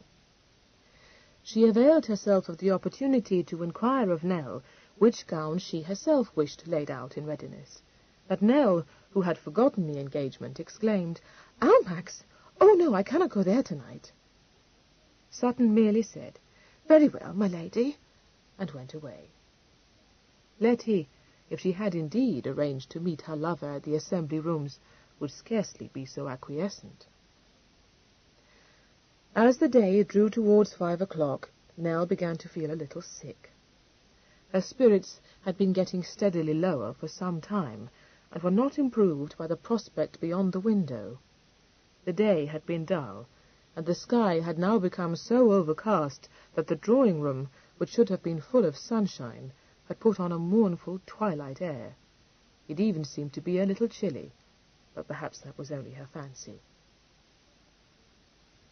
Cardross came in shortly after 5, but when Nell, bracing herself to face the ordeal in store, went downstairs, it was only to learn from the porter that his lordship was engaged with someone who had called to see him on a matter of business. Knowing that Cardross was dining out that evening, and feeling that her courage would be entirely dissipated if she were forced to remain on the rack for many more hours, she said, "It is very vexatious, for I particularly wish to speak with his lordship before he goes out again. Who is it who must come to see him on business at such an hour? Not Mr. Kent, surely?" "No, my lady, it's a Mr. Catworth. He called this morning, and seeing as he said his business was private, which he wouldn't disclose to Mr. Kent nor anyone, I told him it was no manner of use for him to wait, because his lordship wasn't expected till 5. And back he came, my lady. But I would have put him in the office if I'd known your ladyship was wishful to see my lord, because my lord gave his orders when he come in just now, that when Sir John Somerby calls, he's to be taken to the library straight, my lady. And he may arrive at any moment, I dare say, Nell exclaimed. George, if he should do so before this person who is now with his lordship has gone away, show him into the saloon, if you please, and desire him to wait, and inform his lordship that I wish to see him before he goes to Sir John. Yes, my lady, never fear, said George, in a reassuring tone that gave her clearly to understand that he had by this time realized that there was something unusual afoot. I'll drop a word in Farley's ear, my lady. She thanked him, flushing a little, and retreated again to the drawing-room, there to pass another miserable half-hour, wondering how much longer the obtrusive Mr. Catworth meant to linger, and why Providence, so falsely called merciful, had not seen fit to remove her from the world when, at the age of 5, she had contracted scarlet fever. And yet, when looking down from the window, she saw a neat individual descending the front steps, and knew that Cardross was at last at liberty, she at once wished that she might be granted just a few more minutes in which to recruit her forces. But if the dreaded interview were not to be postponed until the morrow, there was all too little time left to her. So she went quickly downstairs before a craven panic could wholly master her. George, his foot on the bottom stair, drew back, saying that he had been on the point of coming to tell her that his lordship was now alone, and ready to receive her. He went before her to hold open the door into the library. He would have liked to have said something encouraging to her, because she looked so young and so scared, and put him in mind of his daughter, but that, of course, was impossible. It was plain as a pikestaff she was in trouble, poor little thing. It was to be hoped his lordship would let her down easy, but he wasn't looking any too amiable. He was looking very far from amiable. The instant she had crossed the threshold, Nell knew that she had chosen her moment badly. He was standing beside his desk, his countenance very set, and he neither smiled nor moved forward to meet her. She had never before seen so sombre an expression in his eyes. Her own eyes dilated a little in sudden alarm. She said involuntarily, "Oh, what is it?" It was a moment or two before he spoke, and then he said in a very level tone, "I understand you particularly wish to speak to me. I am expecting a visit from Somerby, however, so unless the matter is of immediate importance, it would be better, perhaps, if this interview were postponed until the morning." The cold formality of this speech struck her to the heart. She was only just able to say, "It is of most immediate importance. I must tell you at once." "Very well. What is it?" It was not encouraging, but she could not draw back. She said, "The necklace, the Cardross necklace, it has gone." She thought he stiffened, but he did not speak. Frightened and perplexed, she stammered, I think you cannot have understood me." "Oh, yes, I understood you," he said grimly. "Cardross, pray, you are very angry, shocked." "Both. Too much to discuss it with you now. I will see you in the morning. I may be able to speak to you then with more moderation than is yet at my command." "Oh, say what you wish to me, but don't look at me so," she begged. Indeed, I didn't lose it through any carelessness. It has been stolen, Cardross." "I didn't suppose that you had mislaid it. Are you suggesting that some thief contrived to enter the house without anyone's being aware of it, or do you mean to accuse one of the servants?" "I don't know, but I am dreadfully afraid it must have been one of the servants," she said worriedly. "They could have searched for it, But a stranger would not have known where to look, or surely have thought it necessary to make it seem as though no one had been to my rooms or stolen anything. I had no suspicion, you see. It might have been months before I discovered the loss, for it was hidden amongst clothes Sutton put away in camphor. And how does it come about that you have discovered it? He asked. That is puzzling me a trifle, you know. I didn't. It wasn't I who discovered it. Sutton found the case empty when she went to look over my winter clothes. I see. How very disconcerting, to be sure. There was a derisive note in his voice which made her stare at him in bewilderment.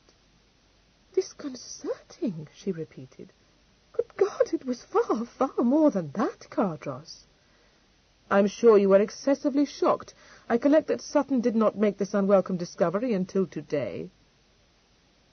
She did not answer him immediately. She had known that full confession would be difficult, but not that he would make it as difficult as this. She had to overcome an impulse to acquiesce, for it now seemed beyond her power to tell the whole of her tangled tale to this stranger, who watched her with such merciless eyes and spoke to her in so biting a tone. But the inward struggle lasted only for a minute.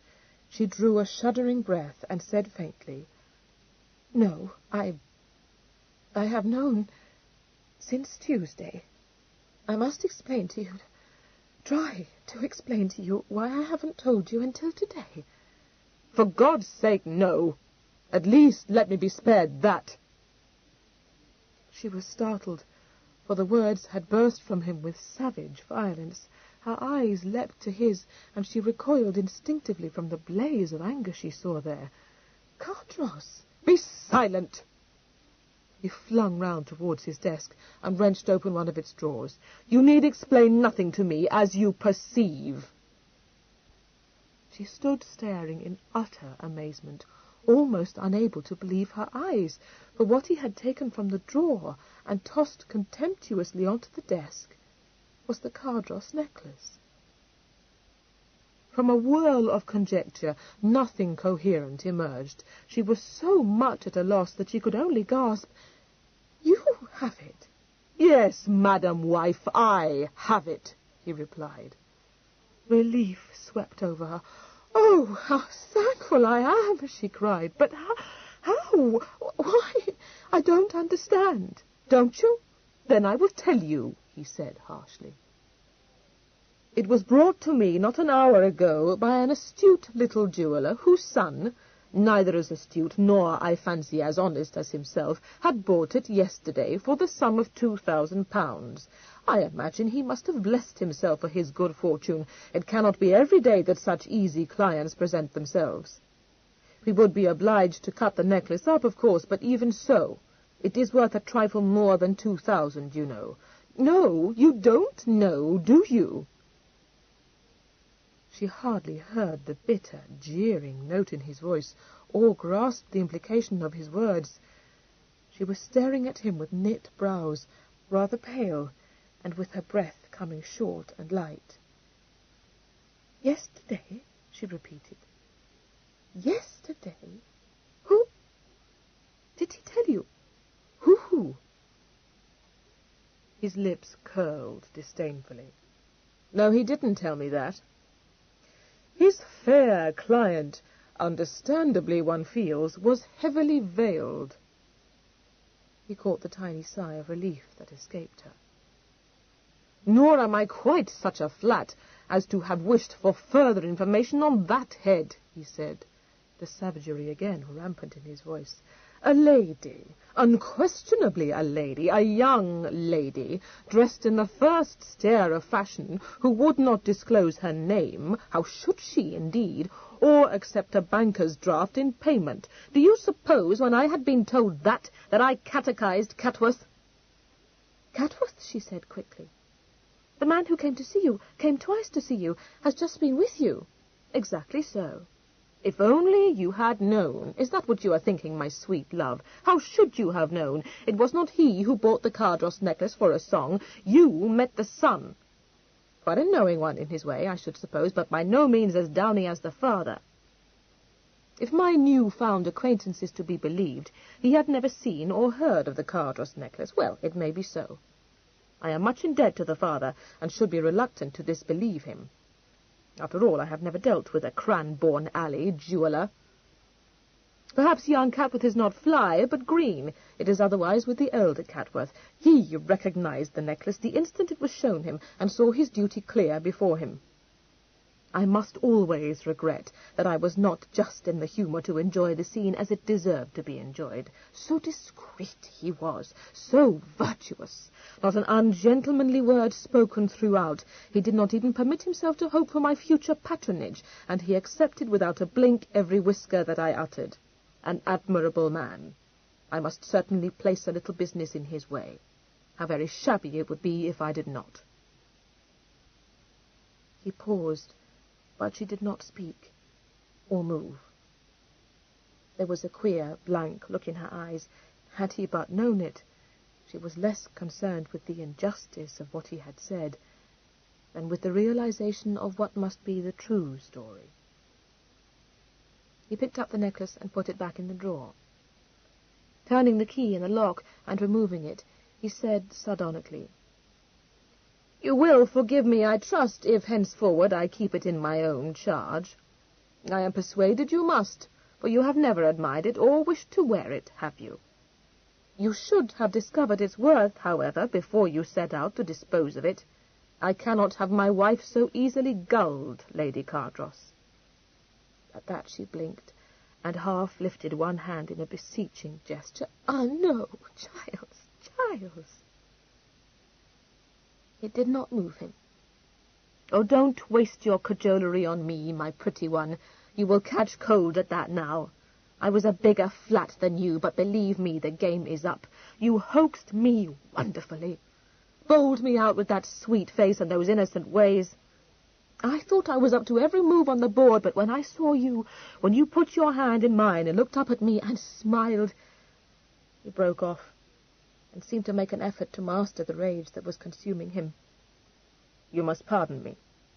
I had not meant to open my lips on this subject until I had had time to recover, in some sort, from the chagrin of having every suspicion forced on me during the few months of our marriage confirmed. Well, I have come by my deserts. I should have known better than to have been taken in by that lovely face of yours, or to have believed that under your charming manners you had a heart to be won. To be sure, you never gave me reason to think it, did you? How unjust of me to blame you for that. I will engage not to do so again, but must try to fulfill better my side of the bargain.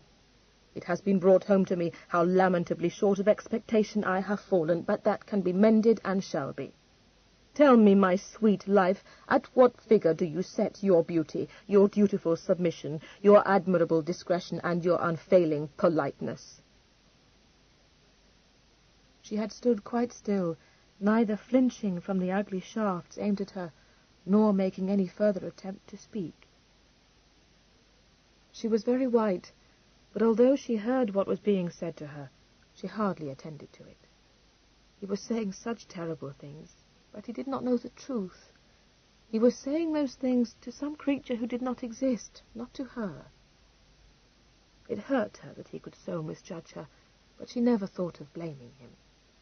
Just so had she misjudged Dysart, and with far less cause. "Well, why do you hesitate? Or don't you know what I am worth?" She looked at him and saw a stranger. She couldn't tell him all the truth while this black mood held him, much less disclose to him the shocking suspicion in her own heart. In the end, he might have to know that too, but it was not certain yet. But if a worse disaster than he knew threatened him, there might still be yet time to avert it. Only she must not waste precious moments in trying to justify herself, or expose Dysart and Letty to the white heat of his anger. Later she would tell him, but not now, when her own part in the affair had suddenly become a matter of very little importance beside what might well prove to be Letty's. She tried to speak, and found that she had too little command over her voice. He was still watching her with those hard, angry eyes. That hurt her, and made tears spring to her own. She winked them away, and managed to say, with a pathetic attempt at a smile wavering on her lips. "I can't answer you, you see. Later I will. Not now." She went rather blindly towards the door. His voice checked her, even startled her a little. "No, come back! I didn't mean it, Nell! I didn't mean it!" He took a quick stride towards her, only to be brought up short by the opening of the door and the entrance of his butler. "I beg your lordship's pardon," Farley said apologetically.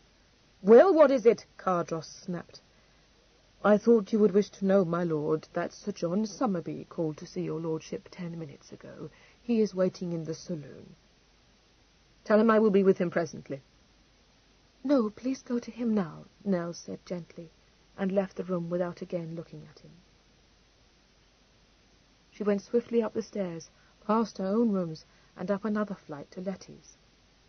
Martha, running up 2 minutes later, in answer to the summons of a bell clanging so wildly that it was plain its pull had been tugged with peremptory vigour, found her standing in the middle of the room, and quailed under the sternly accusing look in her eyes. "Oh, my lady! I didn't know it was your ladyship." "Where is your mistress, Martha?" With the instinct of her kind to admit nothing, Martha said defensively, "I'm sure I couldn't say, my lady." "Indeed. Then will you come down, if you please, to his lordship?" Nell said calmly, gathering up her half-train and moving towards the door. This was enough to induce Martha, in a panic, to tell all she knew. It was not very much. She had indeed accompanied Letty to Bond Street that afternoon, where they had met Selina Thorne. Letty had sent her home then, saying that she would go with her cousin to Bryanston Square, and her aunt would convey her home later in her carriage. "Was Mrs. Thorne with Miss Selina?" Nell demanded. "Oh, yes, my lady," Martha said, a little too glibly. "Did you see her?" Martha hesitated, but the unwavering blue gaze disconcerted her, and she muttered that Miss Selina had said she was in Hookham's. "I see. At what hour was this?" I don't know, my lady, not to say precisely. It was when my Lord Dysart was with your ladyship that we stepped out." "Lord Dysart left this house before 2 o'clock. It is now 6:30. But Lady Letitia hasn't returned, and you felt no anxiety. I thought it was her ladyship that rang for me." Nell's eyes swept the room. "But you have not laid out her ball dress?" "Her ladyship said perhaps she should not go to the assembly, my lady. She said not to get in a pucker if she was late, or to say anything to anyone except that she was gone to Mrs. Thorne's, but she didn't tell me more. On my truth and honour she didn't, my lady." "You must have known, however, that she didn't mean to return. No, don't tell me lies, if you please. Lady Letitia does not take her brushes and combs and her tooth-powder when she goes shopping." Martha burst into tears, sobbing that she had not known, that her ladyship had given her a parcel to carry, saying it contained some things she meant to give to Miss Selina. Yes, it was quite a large bundle, but she didn't know what was in it, and her ladyship had packed it herself and never told her. And she would happily lay down her life for her ladyship, particularly when the dear angel was being made so miserable as never was, and not a soul to turn to but one who had served her from the cradle, as it were. That will do. I think you have acted this part with the intention of doing your mistress a service, and did not mean to help her to do anything that would bring down the most dreadful consequences on her. But if she has indeed eloped, you will have done her the worst turn that lay in your power. I hope she has not. Indeed, I believe that Mr. Allendale has a greater regard for her reputation than you have shown. I don't know what I may be obliged to tell his lordship. That must depend on whether I can find her ladyship and bring her safely home, and also a little on your conduct now." The terrified Martha, eyes starting from her head and teeth chattering, began to gasp out promises of abject obedience, but Nell cut short her protestations, saying, "Stop crying and listen to me. I am going immediately to Mrs. Thorne's, and if I find your mistress there, or can discover from Miss Selina where she may have gone, perhaps no one need know what has taken place today. So you will not speak of this to anyone. Do you understand me? If you should be asked where I am, you must say that you don't know. Now go downstairs again and desire Sutton to come to my bedchamber, if you please." Sutton, entering her room 5 minutes later, in the expectation of helping her to change her dress, found her clad for the street in her bonnet and a light pelisse. Before she could give expression to her surprise, Nell said coolly, "Sutton, it is very vexatious, but I am obliged to go out. I don't know how long I may be." She raised her eyes from the gloves she was drawing over her fingers and said, "Perhaps you may guess my errand. I am persuaded I can rely on your discretion if that is so." "Your ladyship may always do so, but if, as I fancy is the case, you are going to find Lady Letitia, I beg you will permit me to accompany you." "Thank you. It is unnecessary, however. I have a particular reason for wishing you to remain here. I am very reluctant to let it be known to anyone, if Lady Letitia has done something foolish, which perhaps I may be able to mend." "I understand you perfectly, my lady. My lips shall be sealed, come what may," announced Sutton in prim accents, but with the resolute mien of one bound for the torture chamber. "Well, I don't think anything very dreadful will come of it," said Nell, smiling faintly.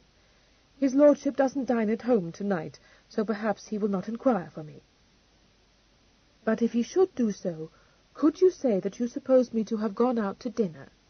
He won't ask then where Lady Letitia is, because he will think she must be with me." "Certainly, my lady. He shall learn nothing from me." "I am very much obliged to you. One other thing. Can you, do you think, contrive to draw George out of the hall so that he doesn't see me leave the house? He would think it odd, and perhaps talk of it, you know." "Very likely, my lady. I will step downstairs immediately and desire him to fetch up your lady's dressing-case from the box-room," said Sutton with aplomb. "But what in the world should I want it for?" Nell objected. "That, my lady, is none of George's business," replied Sutton coldly. Whatever George may have thought, the ruse proved successful. There was no one in the hall to see Nell slip out of the house, and no one within earshot when she softly shut the front door behind her. She heaved a sigh of relief and set off quickly in the direction of the nearest hackney-coach stand.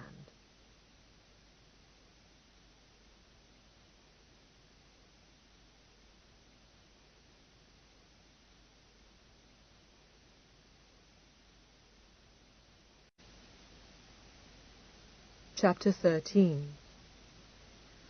Mrs. Thorne's butler, opening the door to Nell in time to see the hackney which had brought her to Bryanston Square move slowly away, was very much surprised that her ladyship would have deigned to enter such a lowly vehicle. But she had expected that he would be, and told him in the easiest way that her carriage had suffered a slight accident. He seemed satisfied with this explanation, but when she asked for his mistress, he was obliged to tell her that Madame had retired to her room to change her dress for dinner. "Then, if you please, be so good as to ask your mistress if I may go up to her," said Nell, as though it were the most natural thing in the world for a lady of quality to arrive in a common hackney half an hour before dinner-time, wearing a morning dress, and coolly demanding to be taken up to her hostess's bedroom. The butler looked doubtful, but he went to deliver this message, returning almost immediately to beg her ladyship to step upstairs. Mrs. Thorne was seated before her dressing-table, enveloped in a voluminous wrapper, and with her hair only half pinned up in the elaborate fashion of her choice. She was a stout, good-natured-looking woman, and when she rose to greet Nell, she seemed rather to surge out of her chair. "Oh, my dear Lady Cardross, pray come in and forgive my receiving you in such a way. But I would not keep you waiting while I scrambled on my clothes, and so I told Thomas to bring you to me straight away." "It's very kind of you. I should not be troubling you at such an awkward time," Nell said, shaking hands. "May I talk to you privately for a few minutes?" "Oh, my dear, yes, to be sure you may. Go and see if Miss Fanny is dressed yet, Betty. Set a chair for her ladyship before you go. Do pray be seated, Lady Cardross." She herself sank back into the chair before the dressing-table, saying, almost before her maid was out of the room, "Tell me at once, my dear, when Thomas came to say that you were below, such a presentiment shot through me, and I can see by your face I was right." I don't know. I hope not.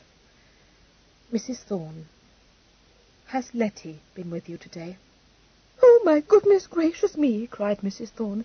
"If I didn't know it! No, my dear, I haven't seen Letty since she visited us last week. Don't tell me she has gone off with young Allendale. Wait, where are my smelling salts? Now tell me everything." Clutching the vinaigrette and warding off a series of palpitations by frequently sniffing its aromatic contents, she managed to listen to the story Nell unfolded without succumbing to the various nervous ills which threatened to prostrate her. She was very much shocked, interrupting the tale with groans and horrified ejaculations. But there was nothing she could do to help Nell, because she knew nothing. She had never encouraged Mr. Allendale. Girls liked to flirt, and there was no harm in that, but when she had learned that Letty considered herself engaged to a young man without a penny to bless himself with, and no prospects worthy to be mentioned, she had never been more upset in her life. Nell was obliged to break in on her volubility, and to beg that Selina might be sent for. Mrs. Thorne was perfectly agreeable, but she could not think that Selina would be able to throw any light on the mystery of her cousin's whereabouts. When she was told of the meeting that afternoon in Bond Street, she could scarcely be brought to believe that such a thing could have happened. "Selina? Going off to Bond Street? Oh, you don't mean it, Lady Cardross. I never heard of such a thing. To be sure, girls aren't kept so strict now as they were when I was young. Why, not a step outside the house could I take unless my mother or the governess was with me. Very irksome it was, I can tell you. I made up my mind I wouldn't use my girls so, and nor I have. But as for letting any of them go jauntering about town without one of her sisters or Betty to go with her, that would be quite beyond the line. Good gracious, whatever would people say? It doesn't bear thinking of. And if I find Martha was telling you the truth, which, however, it's very likely she wasn't, I declare Selina shall go to Miss Putnam's seminary, say what she will. It was what Mr. Thorne said she should do when Miss Woodbridge left us, but she pleaded so hard against it. Well, there. But that Martha would say anything. Depend upon it, my dear Lady Cardross, Selina knows no more than the man in the moon where her cousin may be. But when Selina presently came into the room, it was evident even to her fond parent that she knew very well why she had been sent for. She was in fine feather, and perfectly ready to be martyred in her cousin's cause. Hers had not been the chief role in the delightful drama, but she had been able easily to convince herself that without her self-abnegating offices, the interested parties would by this time have been obliged to resign themselves to their equally disagreeable fates. Letty, if she did not go into a decline and expire within the year, would have been ruthlessly forced into marriage with a titled Midas of evil disposition, at whose hands she would have suffered brutal ill usage, and Mr. Allendale, unaccountably forgotten by his superiors, would have worn out his life in a foreign land, always carrying his lost love's likeness next his heart, and dying, in circumstances of distressing neglect and anguish, with her name on his writhen lips. Until she found herself confronting Nell, of whom she stood in a great deal of awe, this affecting story had seemed to her so probable as to border on the inevitable. She had several times rehearsed the elevating utterances she would make if called upon to account for her actions, and in these scenes every effort made by Letty's persecutors to drag from her the secret of her whereabouts failed. Sometimes she remained mute while the storm raged over her devoted head, but in general she was extremely eloquent, expressing herself with such moving sincerity that even such worldly persons as her father and Lord Cardross were often brought to see how false and mercenary were their ideas, and emerged from the encounter with changed hearts and the highest opinion of her fearlessness, nobility, and good sense. But in these scenes the other members of the cast spoke the lines laid down for them. In real life They said things so very different as to throw everything quite out of joint. In the event, Selina pronounced only one of her rehearsed speeches. Asked by her mother if she knew what had become of Letty, she clasped her hands at her breast and declined to answer the question.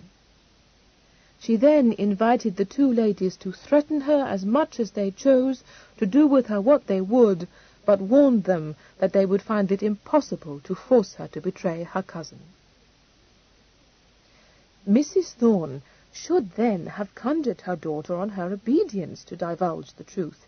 Instead, and with a lamentable lack of histrionic ability, she begged her irritably not, for goodness sake, to start any of her play-acting. And before Selina could recover from this setback, Nell completed her discomfiture by saying in a tone of grave reproof, "Indeed, Selina, you must not make believe over this, for I am afraid it is much more serious than you have any idea of." After that, there could be no recapturing the dramatic flavour of the piece. Selina did say that she wouldn't tell anything, but even in her own ears this sounded very much more sulky than noble. And when Mrs. Thorne, heaving herself out of her chair, declared her intention of hailing her immediately before her papa, who would know how to deal with such impertinence, instead of behaving like a heroine, she collapsed into frightened tears. It took a little time to drag the whole story out of her, and the effect of her revelations on Mrs. Thorne was severe enough to make Nell feel profoundly sorry for the poor lady. She was so much stunned by the discovery that when she had believed Selina to have gone under the escort of her maid to a dancing class or a music lesson, that abandoned damsel had been setting forth by stealth for the most fashionable quarter of the town alone, and for the purpose of aiding and abetting her cousin in conduct that, if it were to become known, would disgrace them both for ever in the eyes of all persons of ton, that she could do nothing but reproach Selina, and wonder how she came to have a daughter so lost to all sense of propriety. It was left to Nell to question Selina, which she did with a gentle coldness that overawed her far more than did her mother's scoldings. Letty had sold the necklace to Catworth on the day that she had gone with her cousin to choose a wedding gift for Fanny. They had dismissed the carriage outside the Pantheon, telling the coachman to call for them at Gunter's in Berkeley Square considerably later in the day. After purchasing a couple of thick veils, they had set out in a hack for Cranbourne Alley, having discovered the existence of the firm of Catworth and Son through the simple expedient of asking the jarvey on the box to recommend them a jeweller not patronized by persons of quality. While Letty had transacted her business with the younger Catworth, Selina had remained in the hack because the jarvey, when instructed to wait outside the shop, apparently suspecting them of trying to give him the slip, had expressed a strong wish of being paid off then and there. After the sale of the necklace, only one thing was needed for an elopement, and that was the bridegroom, who was then still out of town. At this point, Mrs. Thorne exclaimed, "Never tell me Allendale was ready to take her with no more than £2,000. My dear ma'am, you cannot suppose that Mr. Allendale was a party to such a thing," Nell said. "No, he wasn't," corroborated Selina. "Letty said she would tell him she had it from her godfather, in case he should think she ought not to have taken the necklace." The two girls had met that afternoon by pre-arrangement, and as soon as Martha had been got rid of, which was done because Letty wished, with rare consideration, to protect her from blame, they had purchased such necessities as Letty had been unable to pack in her bundle, and brought them to Bryanston Square, to be bestowed in an old cloak-bag belonging to Papa. Finally, Letty had departed in a hackney for Mr. Allendale's lodging in Ryder Street. "But you won't catch them," Selina said, with a last flicker of defiance, "because that was hours ago, and you may depend upon it they are many miles away by now." This seemed all too probable to Mrs. Thorne, sinking back in her chair with a groan of dismay, but Nell was more hopeful. When Selina had been dismissed to bed, with the promise of bread and water for her supper, an interview with Papa on the morrow, and incarceration for an unspecified length of time in a Bath seminary for young ladies, She rose to her feet, saying that she would go at once to Ryder Street. "But what is the use, my dear?" wailed Mrs. Thorne. "You heard what that wicked child of mine said. They are off to Gretna Green, depend upon it." "I cannot credit it. No doubt that was Letty's plan, but I shall own myself astonished if it was Mr. Allendale's. Oh, he would not do such a thing. I am quite confident he would not." "Good gracious, Lady Cardross, where else could they go? They couldn't be married in England, what with Letty's being under age and special licenses and I don't know what beside. Surely to goodness he wouldn't have let her run away to him if he didn't mean to marry her immediately." "I don't believe he knew anything about it," declared Nell. "Only consider, ma'am. He is a respectable man of superior sense, with extremely nice notions of propriety. I am persuaded he would not entertain for an instant the thought of eloping with a child of Letty's age. Her expectations, too. Oh, no, he couldn't do it. If his own good feeling did not prevent him, the knowledge that he would be thought to have behaved like a most unprincipled fortune-hunter surely would."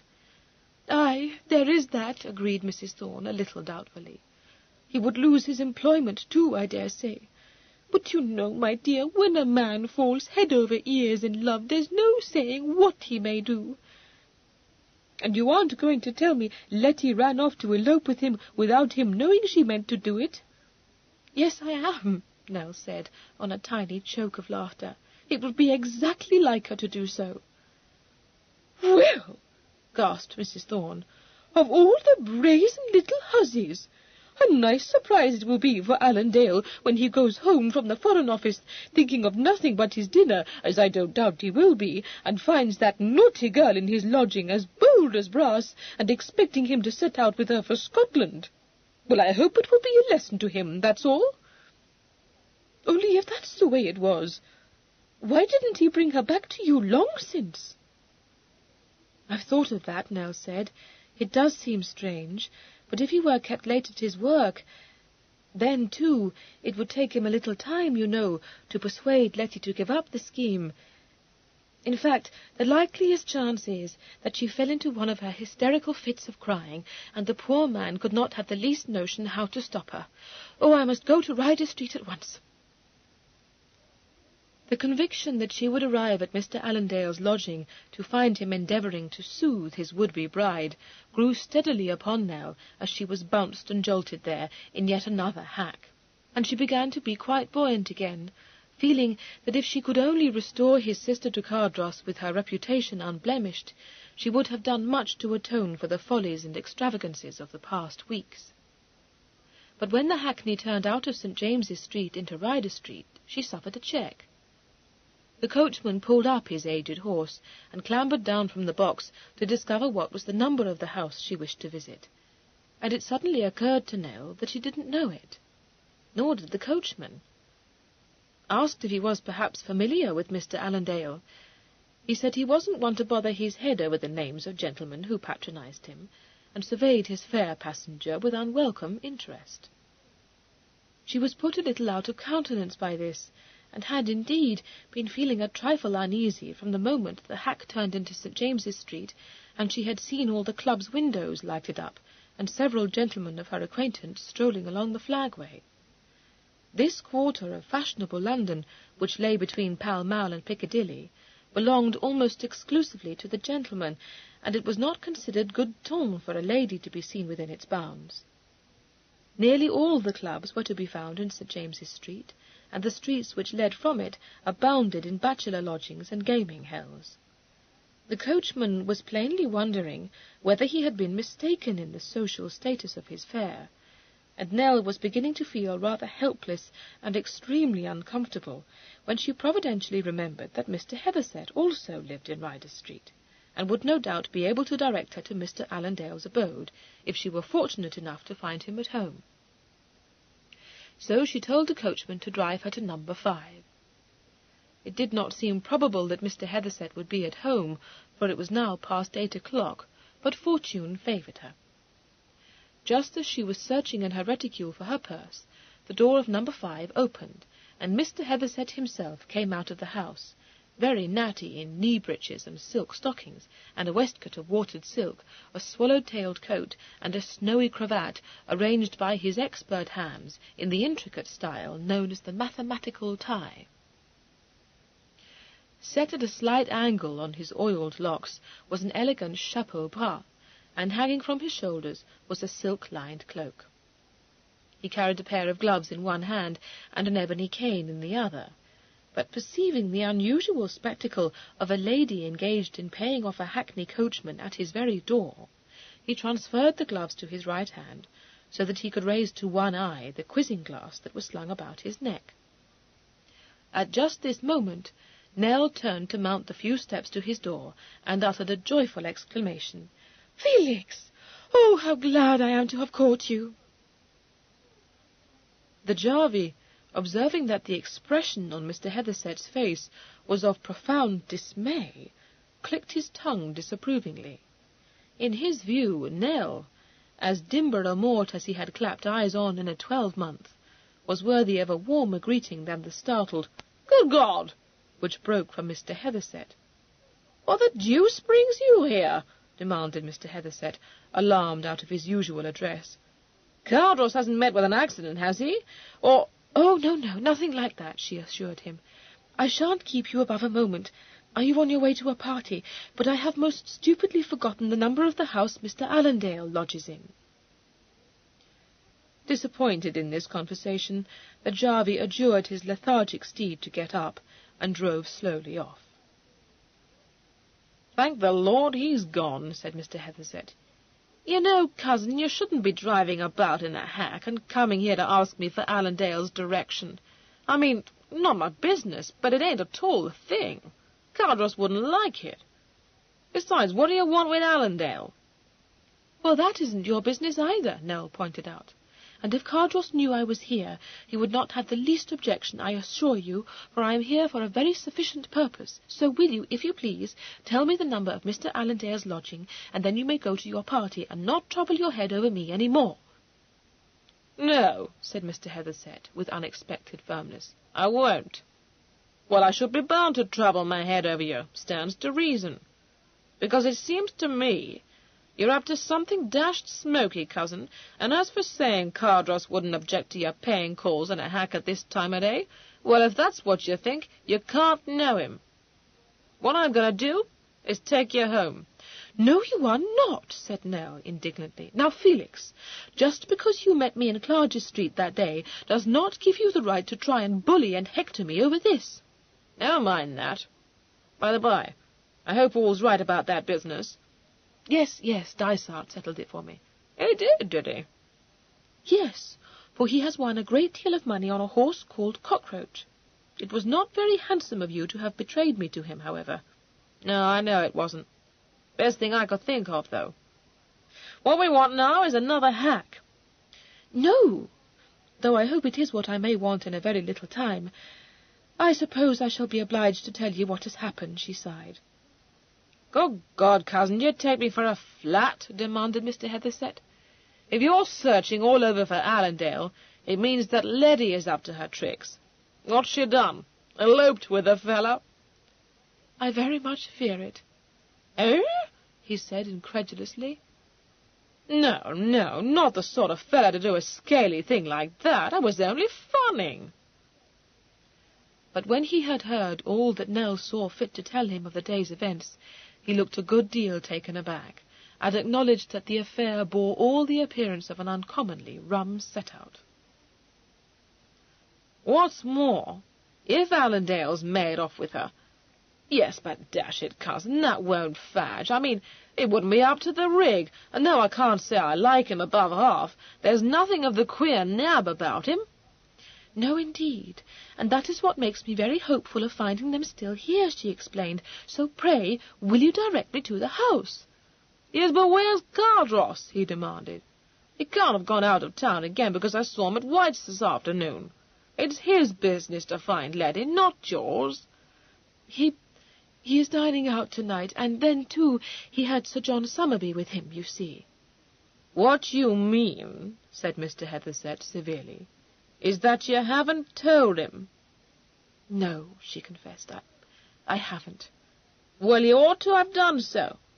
Very unwilling to offend your cousin, but you got no right to play the concave suit with Cardross over that chit. Dash it, she's his ward. Dessay you're fond of her, but it won't do to be hoaxing Giles about today's business." "No," she agreed. "Indeed, I don't mean to, Felix, only the thing is that he is very much vexed today.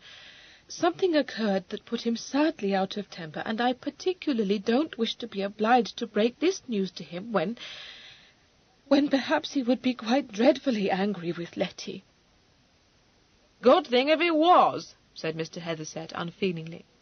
"If you want to know what I think, it's my belief that the sooner you're rid of that resty girl, the better it will be.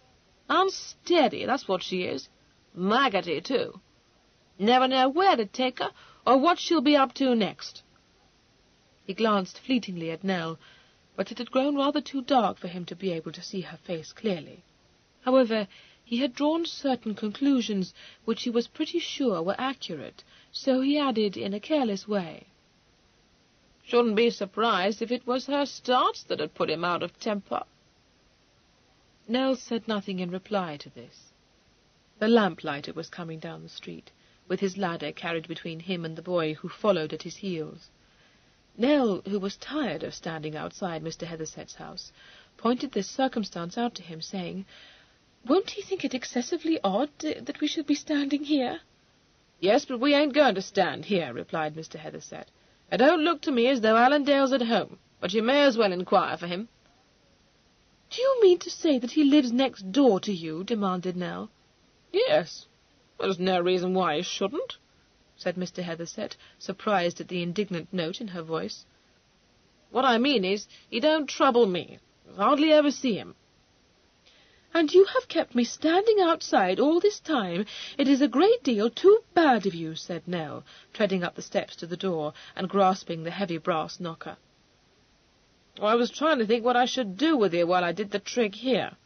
Trouble is, there ain't anywhere for you to go. But you oughtn't to be asking for Allendale, you know. Leave it to me, cousin." She was quite ready to do this, but when the door was opened, and Mr. Heatherset asked the proprietor of the establishment if Mr. Allendale was at home, and was told that he was not, he seemed so much inclined to withdraw without pursuing his inquiries any farther, that she felt obliged to intervene. Disregarding a horrified murmur of protest from Mr. Heatherset, she boldly asked if Mr. Allendale had gone out alone or accompanied by a lady. "Would it be Mr. Allendale's sister you was referring to, ma'am?" asked the man cautiously. "Yes," said Nell, with great promptness. "Ah," said the proprietor, stroking his chin in a ruminative way. "That's what he said, I don't deny, but it wasn't what she said, which puts me in a fix, in a manner of speaking, because if it was his sister you was wishful to see, I couldn't say it was her as was here today, not to take my oath on it, I couldn't. The young party as came here asking for Mr. Allendale told Mrs. Shotwig, which is my good lady, as how she was engaged to be married to him, which is different." "Well, that is the lady I wish to find," said Nell. "Ah," said Mr. Shotwig, still caressing his chin. "I've no objection, but the question is, can you, ma'am? Because she ain't here, nor hasn't been, these 3 hours and more. Which I'm just as glad she hasn't, on account of all the bobbery there was." "Oh, dear," Nell said, her heart sinking. What sort of bobbery?" "Now, dash it, cousin," expostulated Mr. Heatherset, by this time in a state of acute discomfort. At this point, Mr. Shotwig was struck by the happy idea of inviting them to step inside, so that they might discuss the delicate matter with the mistress of the establishment. Nell readily agreed to this, Mr. Heatherset not so readily, and they were ushered into Mr. Allendale's parlour on the right of the front door, and left there while Mr. Shotwig went off to summon his wife onto the scene. "Oh, Felix, what can have happened?" Nell said. "Gone for more than 3 hours. When that man said they were not here, I thought at first that perhaps Mr. Allendale had taken Letty home, and I should find her there when I returned, but 3 hours! Where can she be if they have not eloped together?" "I don't know where she can be," said Mr. Heatherset. I know where we are, however, and it ain't where I want to be. I'm dashed sure this fellow knows who I am, and the next thing we shall find is that he's twigged who you are. It'll be all over town before the cat's had time to lick her ear." "Well, if you don't like to be seen in my company, you may go away," said Nell with spirit. "I don't," said Mr. Heatherset frankly, "particularly in this rig when you ain't dressed for the evening. Not at all the thing. Looks dashed peculiar. We shall have all the quizzes wondering what the deuce we were doing. Can't tell 'em we were looking all over for Letty." Anxious as she was, she could not help laughing at this. She said mischievously, "It is very bad, but your credit is so good that I am persuaded no one would believe for an instant that you had done anything that was not good ton." "Yes, but this is no time for funning, my dear Lady Cardross. Besides, there's no saying what people will believe. The thing is, we're going the quickest way to work to get it said about that wretched girl has gone clean beyond the line. What's more, Cardross will be as mad as fire with the pair of us for making cakes of ourselves, instead of telling him what had happened." She felt that this indeed might be true, but before she could reply, Mr. Shotwick had come back, with a stout dame in a mob-cap, whom he introduced as his good lady. From the somewhat involved story that issued from Mrs. Shotwick's lips, it became apparent that the irruption of Letty into her hitherto ordered existence had disarranged her mind quite as much as it had shaken her faith in her favourite lodger. "For not to deceive you, ma'am, what to think I did not know nor don't."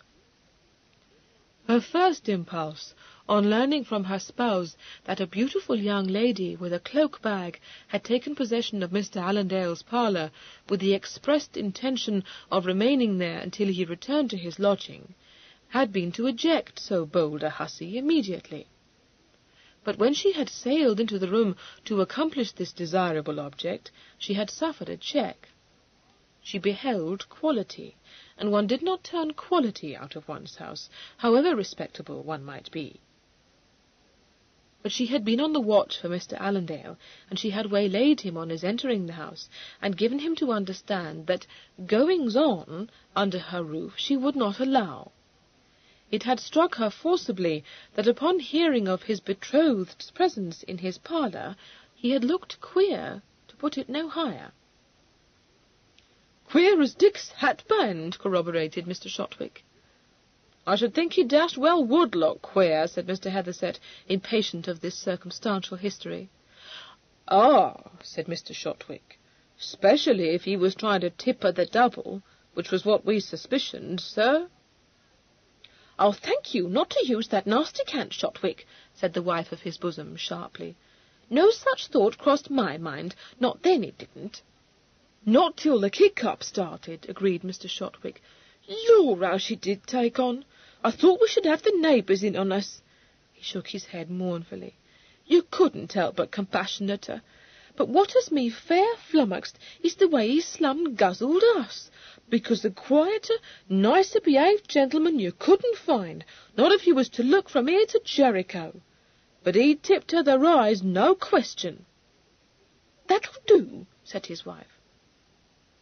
She looked significantly at Nell and said darkly, "Not a word shall pass my lips with a gentleman present, but I ask you, ma'am, what is anyone to think when a sweet, pretty young thing carries on like she was desperate, and begs and implores a gentleman, if such you can call him, to marry her?" "Crying 5 loaves a penny, in course," said Mr. Shotwick, helpfully. "Yes, never mind that. What I mean is, no such thing," intervened Mr. Heatherset, devoutly trusting that this expression was unknown to Nell. Not that there was any chance she hadn't understood the gist of Mrs. Shotwick's remarks. She was looking aghast, as well she might. "All I want to know is, did they leave this house together, and did you hear where they were bound for?" "That I cannot say," replied Mrs. Shotwick. "Leave it they did, in a post-chaise and pair." "A post-chaise?" Nell echoed in a hollow voice. "A post-chaise it was, ma'am, as I saw with my own eyes, and which Mr. Allendale stepped out to bespeak his own self," nodded Mrs. Shotwick. "And this I will say. Whatever he's done, he means to do right by that poor young thing now, for when I asked him what was to be done, he answered me straight out there was only one thing he could do. I don't say he looked like he wanted to, but he was very resolute. Oh, very resolute he was. He didn't say anything more to me, but turned sharp about and came back into this very room where Miss was laid down on that sofa, looking that wore out as never was. But what he said to her I don't know, for he shut the door. All I know is that whatever it was, he'd had her up off the sofa in a twinkling and as happy as a Greek. And then he went off to hire a chaise, and Miss called to me to help her pack his valise, and not another tear did she shed. "No need to worry about her, then," said Mr. Heatherset, making the best of a bad business. "Much obliged to you." He then requested Mr. Shotwick to step out in search of a hack, and cast an uneasy glance at Nell. She was looking quite stricken, but, to his relief, she did not speak until Mrs. Shotwick had curtsied herself out of the room. He said curtly, "Going to take you home. Nothing to be done. It's too late. Very scabby conduct of Allendale's, but I'm bound to say I'm dashed sorry for him." "Oh, could he not have brought her back to home?" Nell cried, wringing her hands. "Not if she was screeching in hysterics," said Mr. Heatherset, with considerable feeling. "What's more, I don't blame him." "I blame myself. If I had told Cardross of my suspicion, he might have been able then to have overtaken them. But now I was so certain Mr. Allendale would not. I thought I should be able to set the wretched business to rights, but I have only helped to ruin Letty." "Don't see that at all," he replied. "Plenty of time for Cardross to catch him if he wants to. Only travelling with a pair of horses wouldn't make much difference if they had 4. Give Cardross his curricle and 4 good uns, and I'd back him over the distance if they'd twice as long a start of him. You ever seen Giles with a 4 in hand? Well, he's top of the trees, I give you my word. Knows how to keep strange horses together, too." "Oh, do you think they could still be overtaken?" she said. "Lord, yes. All we have to do... Now, what is it?" She had uttered a chagrined, "Oh!" and she now said, "Cardross is not at home. He was dining out, and I don't know where." "No need to get into a taking over that," replied Mr. Heatherset calmly. "Farley will know." This made her feel rather more cheerful, and upon Mr. Shotwick's coming back to announce that a hack was waiting to take them up, she started up, begging Mr. Heatherset to make haste. There was certainly a hack standing in the street, a large and dilapidated vehicle, whose body, hanging drunkenly between 2 old-fashioned perches, showed, by tarnished silverwork and an almost obliterated coat of arms, that it had descended a long way in the social scale since the days when, with a powdered coachman on the box and 2 knights of the rainbow standing up behind, it had been the town chariot of a nobleman. It was not at all the kind of carriage any person of fashion would now choose to ride in, but Nell and Mr. Heatherset, emerging from the house, found that their temporary possession of it was not to be undisputed. 2 gentlemen were arguing with the jarvey on their right to claim it, and this worthy man had apparently found it necessary to come down from the box to preserve it from invasion.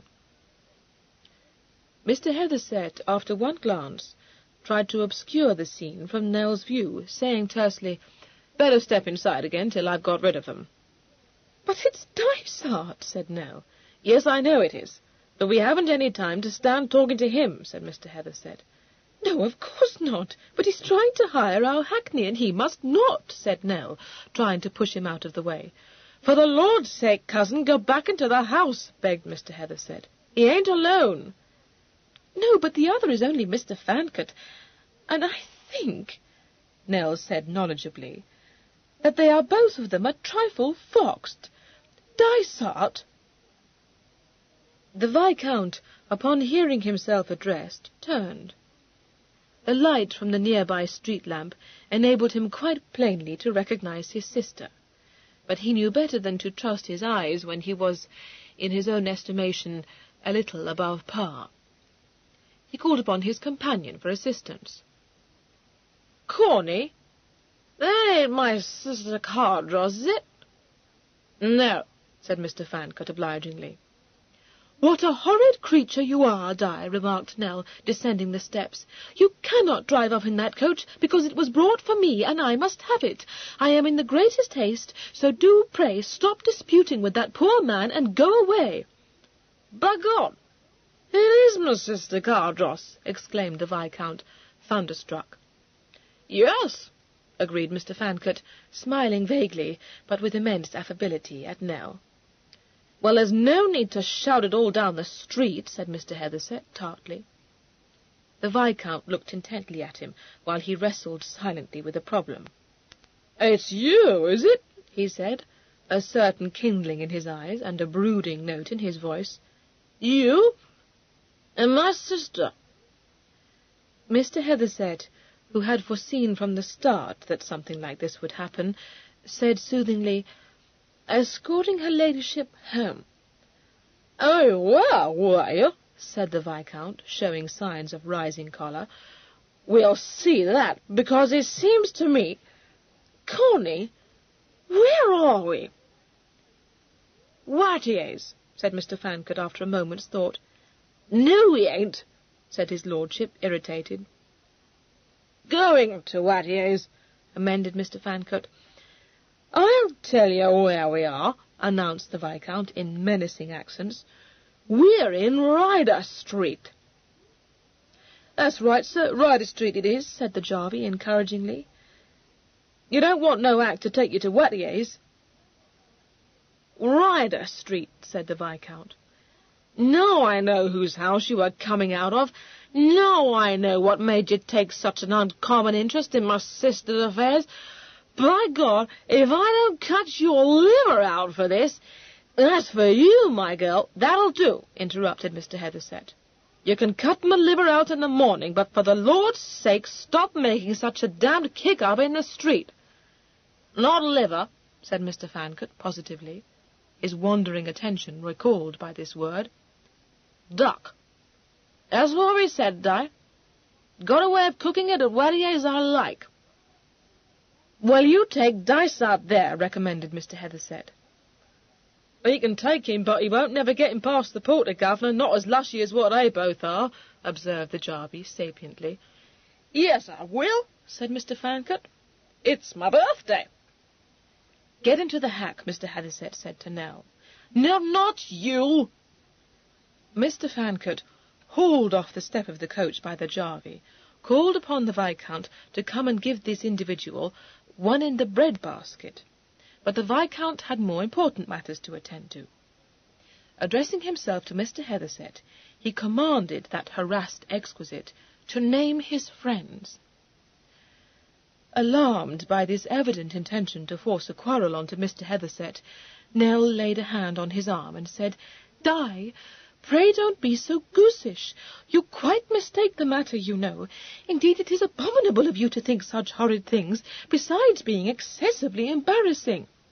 "Don't you try to bamboozle me," replied her brother, shaking off her hand. "Are you going to name your friends, sir, or are you not?" "You wouldn't remember 'em if I did. What you need is a damper. You're as drunk as a brewer's horse." "Oh, no, I'm not. I'll tell you what you are. A damned loose fish, a regular hedge-bird, a mad milliner, by God, cow-hearted.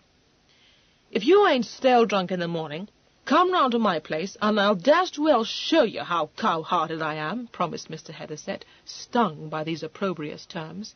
"It'll be bellows to mend with you, what's more. I've seen you sport your canvas at Jackson's, and when it comes to handy blows, you ain't any better than a moulder." "Now, by God!" ejaculated the Viscount, squaring up to him. The Jarvey called out approvingly, "A mill! A mill!" Nell flung herself between the two incensed gentlemen, and Mr. Fancourt, who had been standing wrapped in thought, suddenly announced his intention of driving to Watier's in the hack, and disappeared round the back of the coach. "Dysart, how dare you be so uncivil?" Nell said hotly. "Pray don't heed him, Felix. I was never so mortified. Dysart, if you say another word to Felix—" "It don't signify. interrupted Mr. Heatherset, who had had time to recollect the impropriety of engaging in fisticuffs in a lady's presence. "Forgot myself."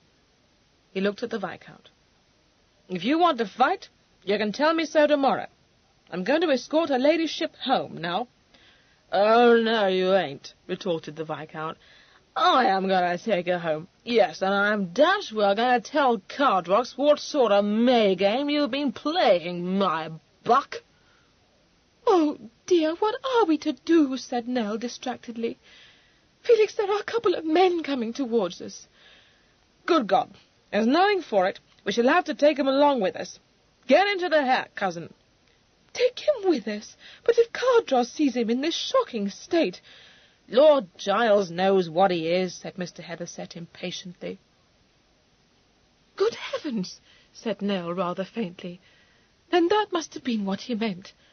How very dreadful!" "Here, wait a bit," suddenly said the Viscount. "Where's Corney? Can't leave Corney behind. It's his birthday." "Well, thank goodness he has gone at least," said Nell, as Mr. Heatherset handed her up into the coach. "If only we could persuade Di—" "Oh! "Good God, what's the matter?" demanded Mr. Heatherset, as she recoiled from the vehicle. "He hasn't gone," said Nell despairingly. "He's inside. I think he's fallen asleep." "Well, I'll be gormed!" exclaimed the Jarvey, peering into the coach. "He must have crope around when I wasn't a-watching of him and got in by t'other door. Now we'll have to haul him out again." "No, no, pray don't," begged Nell, hurriedly getting into the coach. "Only let us go away from here." "But I can't let you drive about the town with a couple of ensign-bearers," expostulated Mr. Heatherset. "Oh, my God, if it ain't Bottisham bearing down on us! Well, that settles it. We can't stay here another moment. Here, Dysart, stop looking for Fancourt under the hack. He's in it." With this, he thrust the Viscount into the coach, gave a hurried direction to the Jarvey, climbed into the coach himself, and slammed the door.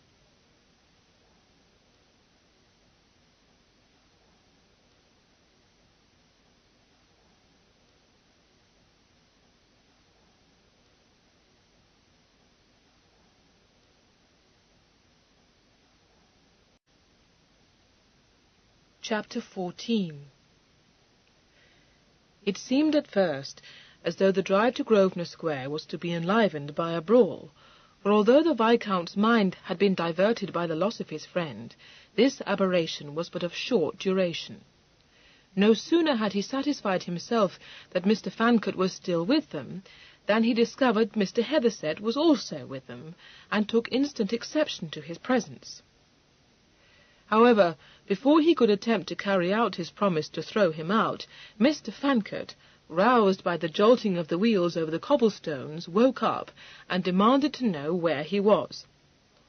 "Never mind that," said the Viscount. "Here's this cursed fellow Heatherset's got him with us. Help me to throw him out, will you?" "Oh, I can't do that," said Mr. Fancourt, who was filled with a large tolerance. "Very good sort of man. Didn't know I'd invited him, and very glad he came."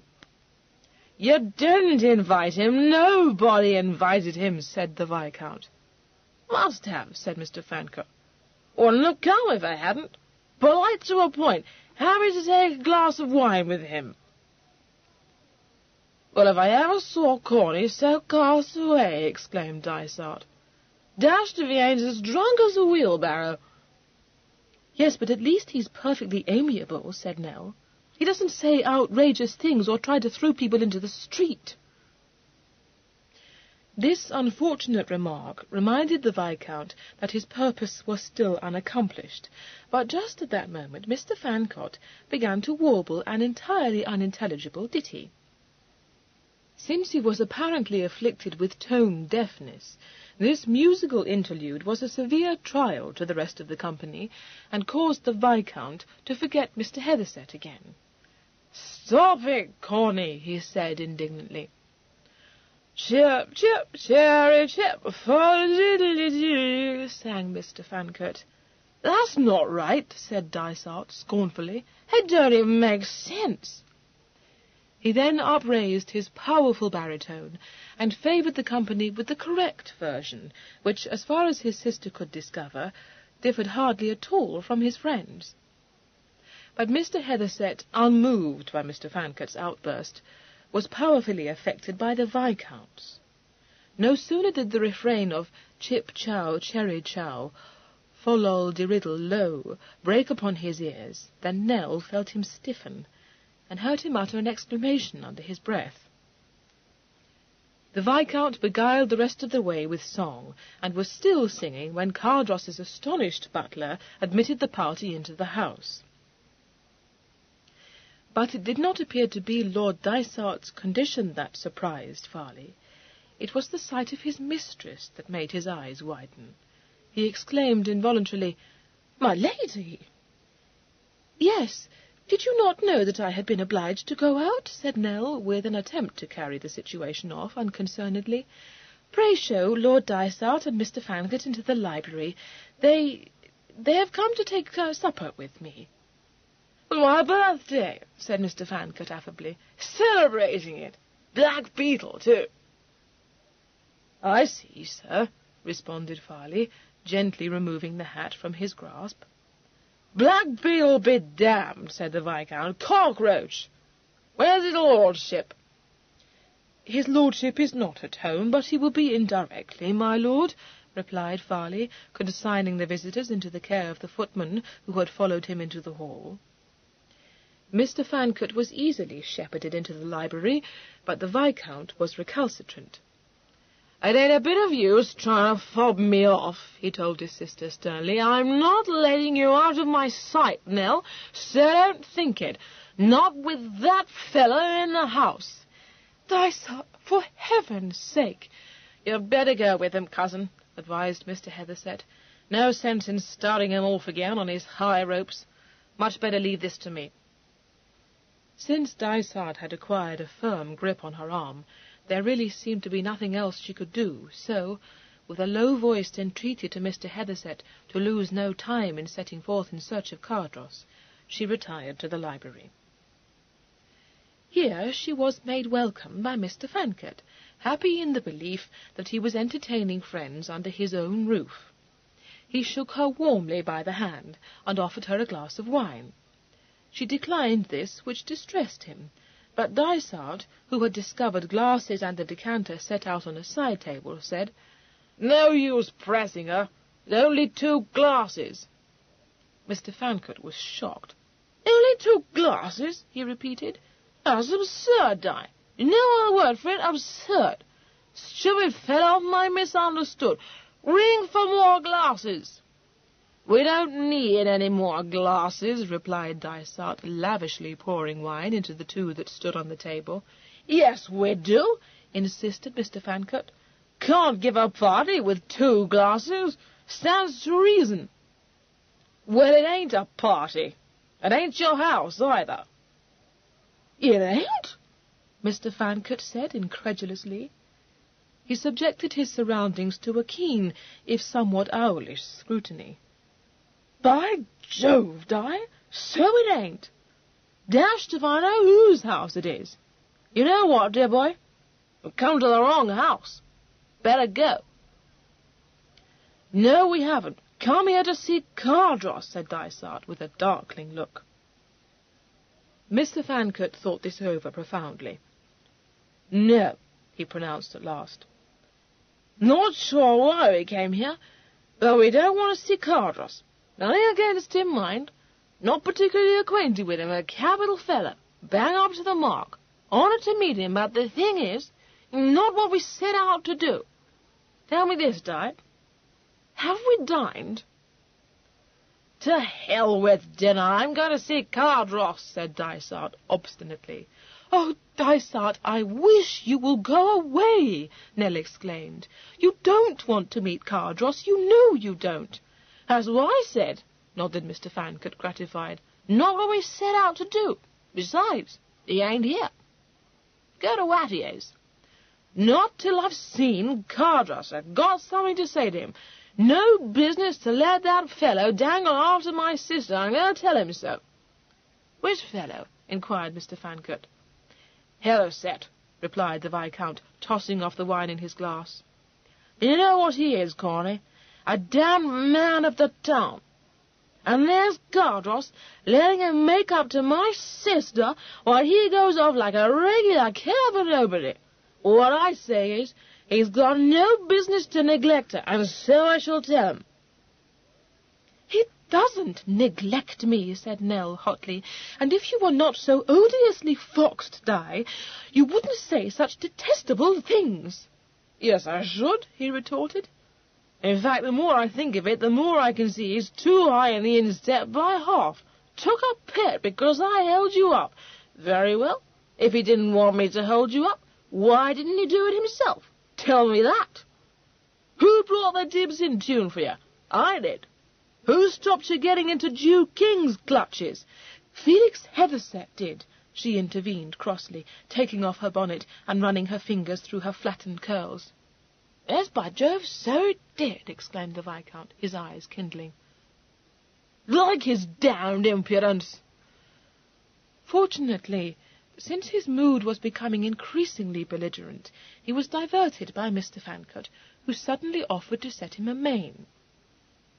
He turned to find that his amiable friend, losing interest in the conversation, had seated himself by the table in the middle of the room, produced a dice-box from his pocket, and was engaged in throwing right hand against left. Drunk or sober, the Viscount was not the man to refuse a challenge of this nature. He instantly sat down on the other side of the table and, to Nell's relief, became absorbed in his ruling passion. From this he was momentarily disturbed by the entrance of the footman, who came in bearing 2 tankards, which he silently set down at either gentleman's elbow. Dysart, staring at them, demanded to know what the devil he thought he was doing, and told him to bring a bottle of brandy. The footman bowed and withdrew, saying, "Very good, my lord," but he did not remove the homely tankards. Nor did he return to the library, but as the Viscount immediately struck a run of amazing and most unaccustomed good fortune, his failure to bring in the brandy went unnoticed, both gamesters refreshing themselves with draughts of porter, and Dysart, having rapidly relieved Mr. Fancourt of his ready money, beginning to amass a number of notes of hand, which that well-breeched young gentleman scrawled somewhat illegibly, but with the greatest good-will, on leaves torn from his pocket-book. Meanwhile, Mr. Hethersett, to whose thoughtful offices they owed a beverage well known for its sobering quality, had suffered a check.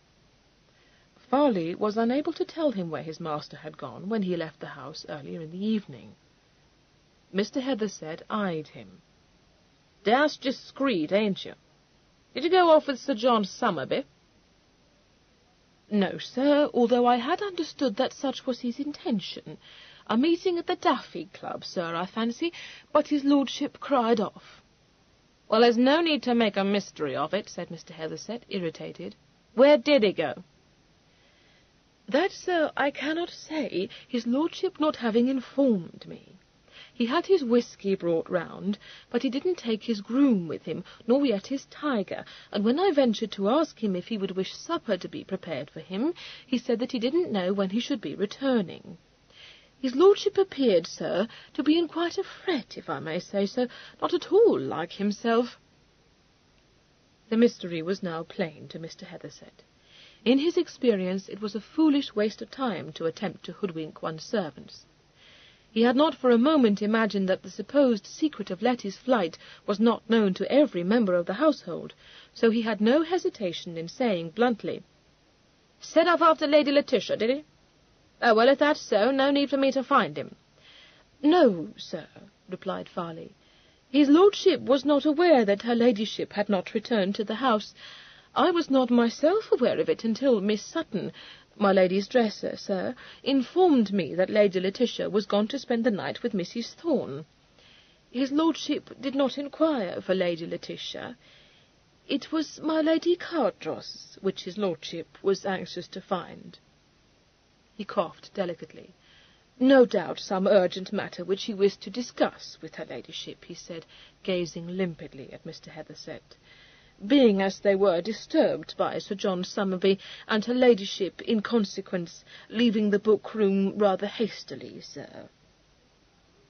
"Oh," said Mr. Hethersett, looking at him very hard. "Yes, sir, so soon as he was as soon, I should say, as Sir John left the house, his lordship went upstairs to find her ladyship, which, not being able to do, vexed him a trifle.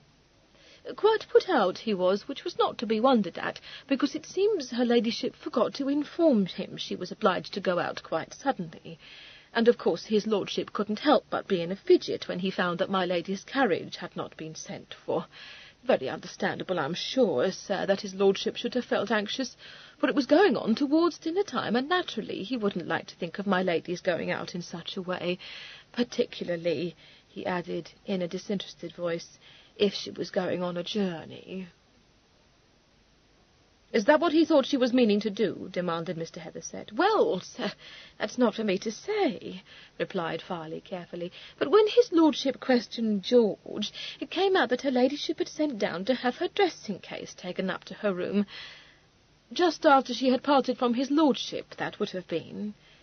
He looked Mr. Hethersett firmly in the eye, and said, "What I thought, sir, was that very likely her ladyship had had word brought to her that my Lord Pevensey was lying on his deathbed, perhaps, which would account for her going off like she did, being quite distracted, which no one could wonder at." "Yes, well, you can stop pitching your gammon," said Mr. Hethersett indignantly. "Just well ought to know better. Must know I ain't such an easy cove as to swallow all that humdudgeon. I know what you thought, and it was a bag of moonshine." "Yes, sir," said Farley, bowing. "I am very glad of it. I apprehend that her ladyship went in search of Lady Letitia, but on that subject I shall not presume to open my lips." "Well, see you don't," recommended Mr. Hethersett. He then repaired to the library, where the Viscount, intent upon throwing a difficult chance, did not at first notice him. Nell, seated on the sofa at the end of the room, was a good deal dismayed to see him come walking in, for she had supposed him to have gone in search of Cardross.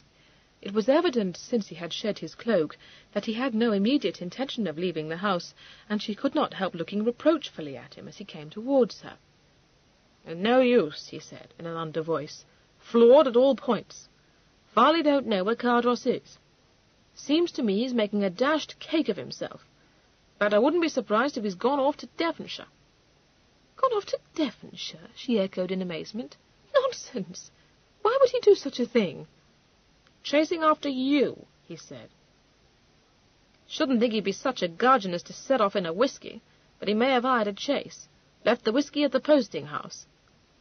Quite bewildered, she said, "But why should he think I'd gone to Devonshire? Oh, Felix, are you foxed too?" "No, of course I ain't. Been talking to Farley. No wish to pry into what don't concern me, but collect she had a turn-up with Cardross." He added hastily, as the colour rushed into her cheeks, "Not my business. The thing is, Giles found you wasn't in the house. Couldn't discover where it was gone, and, by what I can make out, was thrown into a rare taking. Silly gape-seed of a porter told him some faradiddle about taking your dressing-case up to your room. Sounds to me as if he was pitching it pretty rum, but can't be surprised it put Cardross in the devil of a pucker." "Oh, my good God!" she exclaimed guiltily.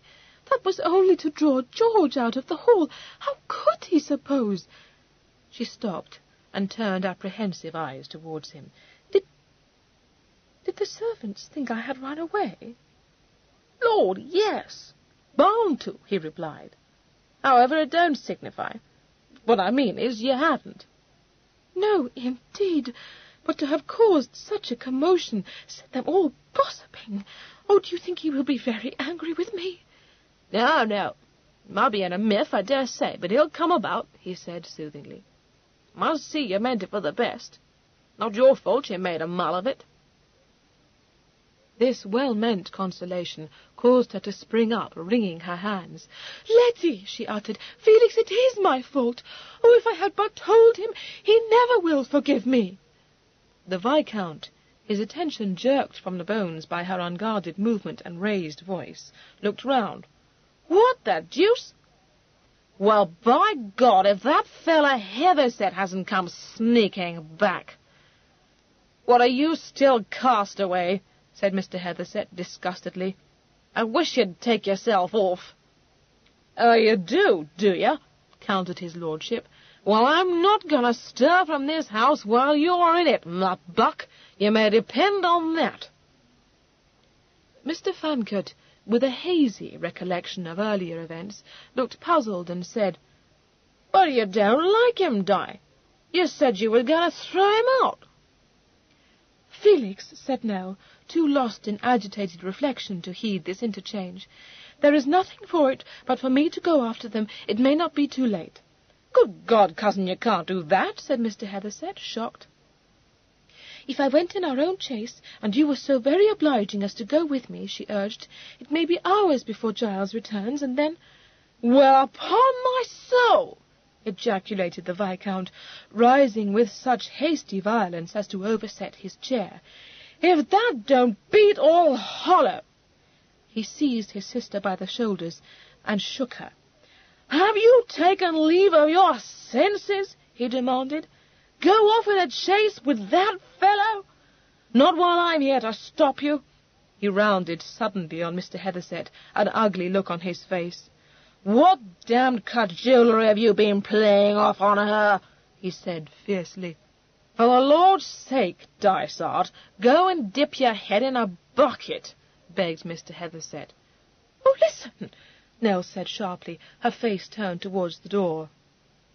A quick stride was heard approaching, the door was flung open, and Cardross stood on the threshold. There was a hard, anxious look on his face, and he had not stayed to put off his long, many-caped driving coat. His eyes swept the room and found his wife. He went quickly forward, totally ignoring the rest of the company, saying in a shaken voice which she hardly recognized, "Nell, thank God! Oh, my darling, forgive me!" "Giles, oh no, it was all my fault," she cried, casting herself into his arms. "And it is much, much worse than you know. Letty has gone with Mr. Allendale." "Damn Letty," he said, folding her close. "You have come back to me, and nothing else is of the smallest consequence." Mr. Heatherset, averting his eyes with great delicacy from the passionate embrace being exchanged, began to polish his quizzing-glass. The Viscount stared in thunderstruck silence, and Mr. Fancourt, after blinking at the extraordinary spectacle offered him, rose carefully to his feet and twitched his friend's sleeve. "Think we ought to be taking leave, Di," he said confidentially. "Not the sort of party I like, dear boy. Go for a toddle to the mutton walk." "Damned if I will," replied Dysart. "I want a word with Cardross, and I'm going to have it." Recalled to a sense of his surroundings, Cardross looked up. Flushing a little, he let Nell go. "By all means, Dysart, what is it?" "I'll tell you in private," said the Viscount, in whom the effects of his potations were beginning to wear off. "Well, I don't know why you should suddenly wish to be private," said Nell, with unusual asperity, "when you have been saying the most abominable things without the least regard for anyone, even the hackney coachman, besides trying to call poor Felix out in the most insulting way. Oh, Giles, pray tell him he must not do so." "But why in the world should he wish to?" asked Cardross, startled and considerably amused. "Silly Clunch saw her ladyship coming away from Allendale's lodging with me, and would have it that it was my lodging," said Mr. Heatherset tersely, responding to the laughing question in his cousin's eye. "Oh, that's the tale, is it?" said the Viscount. "Well, it won't fadge. Didn't think to tell me that, did you? Why not? That's what I want to know. Why not?" "Because you were a dashed sight too ripe to attend to a word anyone said to you," replied Mr. Heatherset, with brutal frankness. "And in any event, there was no need for you to behave in such an outrageous way, Di," interpolated Nell severely. even if it had been Felix's house, which it might as well have been, because I had the intention of calling on him on account of my not knowing the number of Mr. Allendale's, only by good fortune he chanced to be coming out just as I was paying off the hack." "Yes, you have that mighty pat, haven't you, my girl?" said Dysart, "and I dare say you think it makes all right. Well, it don't. Pretty conduct in a female of quality, to be paying calls on every loose fish on the town, I must say. In a common hack, too. Well, that may suit your notions of propriety, Cardross, but it don't suit mine, and so I'll have you know." "Di, how can you be so absurd?" protested Nell. "No one could possibly think poor Mr. Allendale a loose fish." "Dash it, cousin!" exclaimed Mr. Heatherset indignantly. "My dear Dysart, do let me assure you that I honour you for such feelings, and enter into all your ideas on the subject," said Cardross. "You may safely leave the matter in my hands." "That's just what it seems to me I can't do," retorted Dysart. "Yes, and that puts me in mind of another thing I have to say to you. Why the devil don't you take better care of Nell? Did you get her out of a silly scrape? No, you didn't. I did. All you did was to put it into her head you thought she only married you for your fortune, when anyone but a gudgeon must have known she's too big a pea-goose to have enough sense to do anything of the kind. So when she finds herself under the hatches, she daren't tell you. I have to pull her out of the river tick. A pretty time I had of it. Why, I even had that fella Heatherset hinting it was my fault she was being done for some cursed dress or other." Mr. Heatherset blushed. "Misapprehension. Told you so at the time." "Well, it was my fault," said Dysart furiously. "I dare say if I hadn't borrowed 3 centuries from her, you wouldn't have had to snatch her off Jew King's doorstep. But how was I to know it would put her in the basket? Besides, I paid it back to her." "Nell, my poor child, how could you think? Did I frighten you as much as that?" Cardross said remorsefully. "No, no, it was all my folly," she said quickly. "I thought that shocking bill from Laval had been with those others, only it wasn't, and when she sent it to me again it seemed as though I couldn't tell you. Oh, Dysart, pray don't say any more." "Yes, that's all very well, but I am going to say something more. I've a pretty fair notion of what your opinion of me is, Cardross, but I'll have you know that it was not I who prigged that damned necklace of yours." "Eh?" ejaculated Mr. Heatherset, startled. "You have really no need to tell me that, Dysart," Cardross replied. His colour heightened, and his eyes fixed on Nell's face. "Well, it's what my own sister thought," said Dysart bitterly. "Good God, Giles, you've never lost the necklace?" Mr. Heatherset demanded. "No," answered Cardross, holding Nell's hand rather tightly. "It isn't lost. If it were, I should not imagine for one instant that you had taken it, Dysart." "Much obliged to you." "I must say that's the outside of enough," observed Mr. Heatherset. "Whatever made you take a notion like that into your head, cousin?" "It was very, very foolish of me." "Well, I call it a dashed insult," declared the Viscount. "Yes, Dysart, so do I," said Cardross, raising Nell's hand to his lips. "I hope you have begged his forgiveness, Nell, as I beg for yours." "Oh, Giles, pray hush." The Viscount, having frowned over this for a moment, exclaimed, "What, did you think she had stolen the thing?" "If that don't give you your own again, Nell." "That's all very well," objected Mr. Heatherset, "but you said it wasn't lost, Cardross." "It was lost, but it has been restored to me. I suppose I now know who stole it, and should have known at the outset.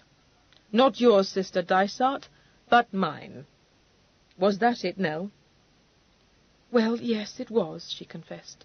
"But you mustn't be out of reason cross with her, because indeed I believe she would never have thought of doing such a thing, only that Dysart put it into her head." "What?" exclaimed Dysart. "No, by God, that's too much. I never did so." "Yes, Di, you did. Oh, I don't mean to say that it was what you intended, but I have been thinking about it, and I am persuaded it was your holding me up that night with Mr. Fancourt. Good gracious, where is Mr. Fancourt?" "Yes, by Jove, where is he?" exclaimed Dysart. "No need to worry about him," said Mr. Hethersett, nodding to where Mr. Fancourt was peacefully sleeping in a large wing chair. "Wouldn't have let you all talk in that dashed improper way if he'd been listening to you." "If ever I knew anyone like Corney for dropping asleep the instant he gets a trifle above awe," remarked the Viscount, eyeing his friend with tolerant affection. "Don't wake him, I beg of you," said Cardross. "What, my darling, had that hold-up to do with this affair?" "Yes, what?" demanded Dysart. "Well, you see, Giles, when I wouldn't sell any of the jewels you gave me, and I still think it would have been the most odiously deceiving thing to have done, Di, however tiresome you may have thought it of me, Dysart hit upon the notion of pretending to be a highwayman, and taking them from me in that way. Only I recognized him, so it came to nothing. But the thing was that Letty thought it had been a famous notion, and I am very sure that that was what put it into her head to sell the Cardross necklace." She broke off as a thought occurred to her. "Good heavens, Letty! What are we about, wasting time in this way? Cardross, we discovered, Felix and I, that they set out only with a pair of horses. It is true that they have several hours' start of you, but Felix seems to think that you might easily overtake them before they can reach the border." "I dare say I might, if I were to make the attempt," he agreed. "But won't you?" she asked anxiously. "No, I have had my fill of driving this evening. Allendale is welcome to her." "Yes, but to be married in such a way! Giles, only think what the consequences must be. I shouldn't wonder at it if it ruined him as well as her. Indeed, I never was more astonished in my life than when I learned he had yielded to her persuasions. I had not thought it of him. And for you, too, how disagreeable it must be. Oh, do pray go after them and bring her back." "Dashed if I would," remarked the Viscount. "Giles!" He laid his hand over the small one, insistently tugging at the lapel of his coat. "Hush, my love. This is where we must be guided by the judgment of that arbiter of all matters of taste and ton. Well, Felix?" Mr. Hethersett, impervious to the quizzical look in his cousin's eye, took snuff in a meditative way, his brow creased.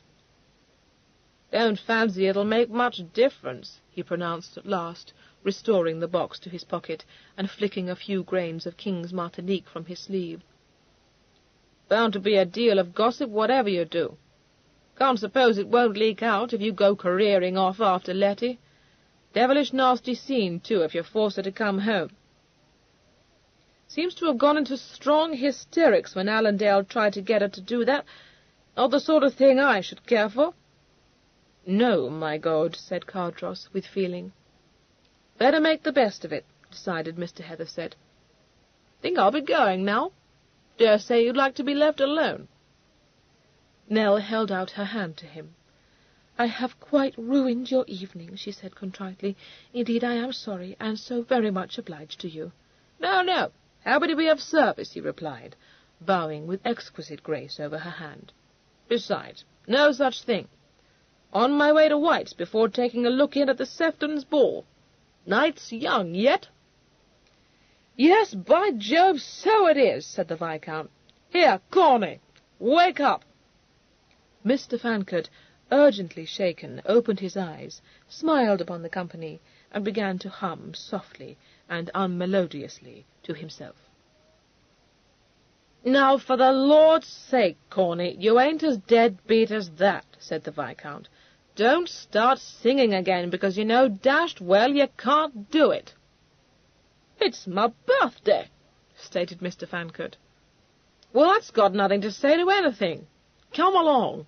Time we were going." "I can sing on my birthday," said Mr. Fancourt. "I can sing 'Sing, Old Rose' and 'Burn the Bellows,' and I can sing your song, and I can—" "Chip, chow, cherry, chow," interrupted Mr. Hethersett.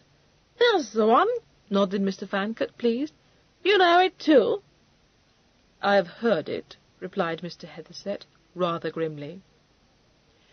He met the Viscount's challenging gaze and held it. "You've called me a few names this night, Dysart. Now I'll take leave to tell you that you're the biggest cod's head I ever knew." "What the devil do you mean by that?" the Viscount shot at him, flushing. "You know dashed well what I mean. You learned that song from Cripplegate." "What if I did?" demanded Dysart. "I'll tell you that, Dysart," interposed Cardross. He nodded dismissal to his cousin and looked Dysart over. "Beggars' Club, eh? Well, I thought as much. A hussar regiment should suit you. Would be a pity to waste your horsemanship. Well?" "Oh, to hell with you, I've told you I can't," Dysart said. "You'll find you can, I promise you." "By Jove, what wouldn't I give to be out there?" Dysart said impulsively. "You're going to join, Di?" inquired Mr. Fancourt, who had been following this conversation with great interest. "That's a devilish good notion. Let's go and join at once." "Well, we can't," said Dysart shortly. "Besides, you don't want to join." "Yes, I do," asserted Mr. Fancourt. "Can't think why I didn't hit on the notion before. There's nothing left to do here, except walk backwards to Brighton, and I don't fancy that above half." "Who shall blame you?" agreed Cardross, shepherding him kindly but firmly into the hall. "That's just it," explained Mr. Fancourt, "and I may have to. Never refused a challenge in my life, and I've a notion Willie means to try me with that one. You know Willie?" "No, but I should lose no time in leaving the country." "You're a sensible man," said Mr. Fancourt warmly. "Very happy to have met you." "The pleasure has been all mine," said Cardross, putting his hat into his hand and opening the front door. "Not at all, not at all," responded Mr. Fancourt, ambling down the steps. "Lord, if ever I saw him in such a prime and plummy order before," said the Viscount. "Now I shall have him going all over town trying to find the Horse Guards." He picked up his own hat and hesitated, looking at Cardross.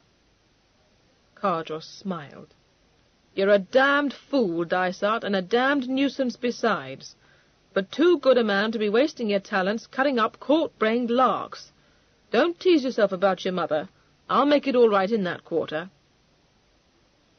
He held out his hand, and the Viscount took it, grinning ruefully. "I wish you might." "I will." "Devilish good of you. Got something else to say to you, and it ain't easy.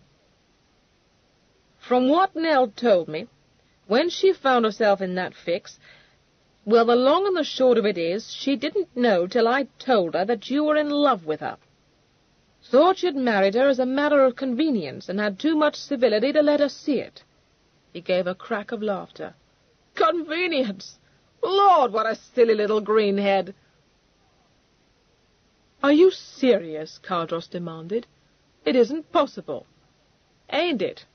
You don't know my mother, Cardross," said Dysart. "Good night. Must go after Corney." He went down the steps, waved, and went striding off. Cardross stood looking after him for a moment, and was just about to go back into the house when a post-chaise swept round the angle of the square and drew up below him. From this vehicle Mr. Allendale jumped down, and turned to give his supporting hand to his betrothed. "But what a charming surprise," said Cardross blandly.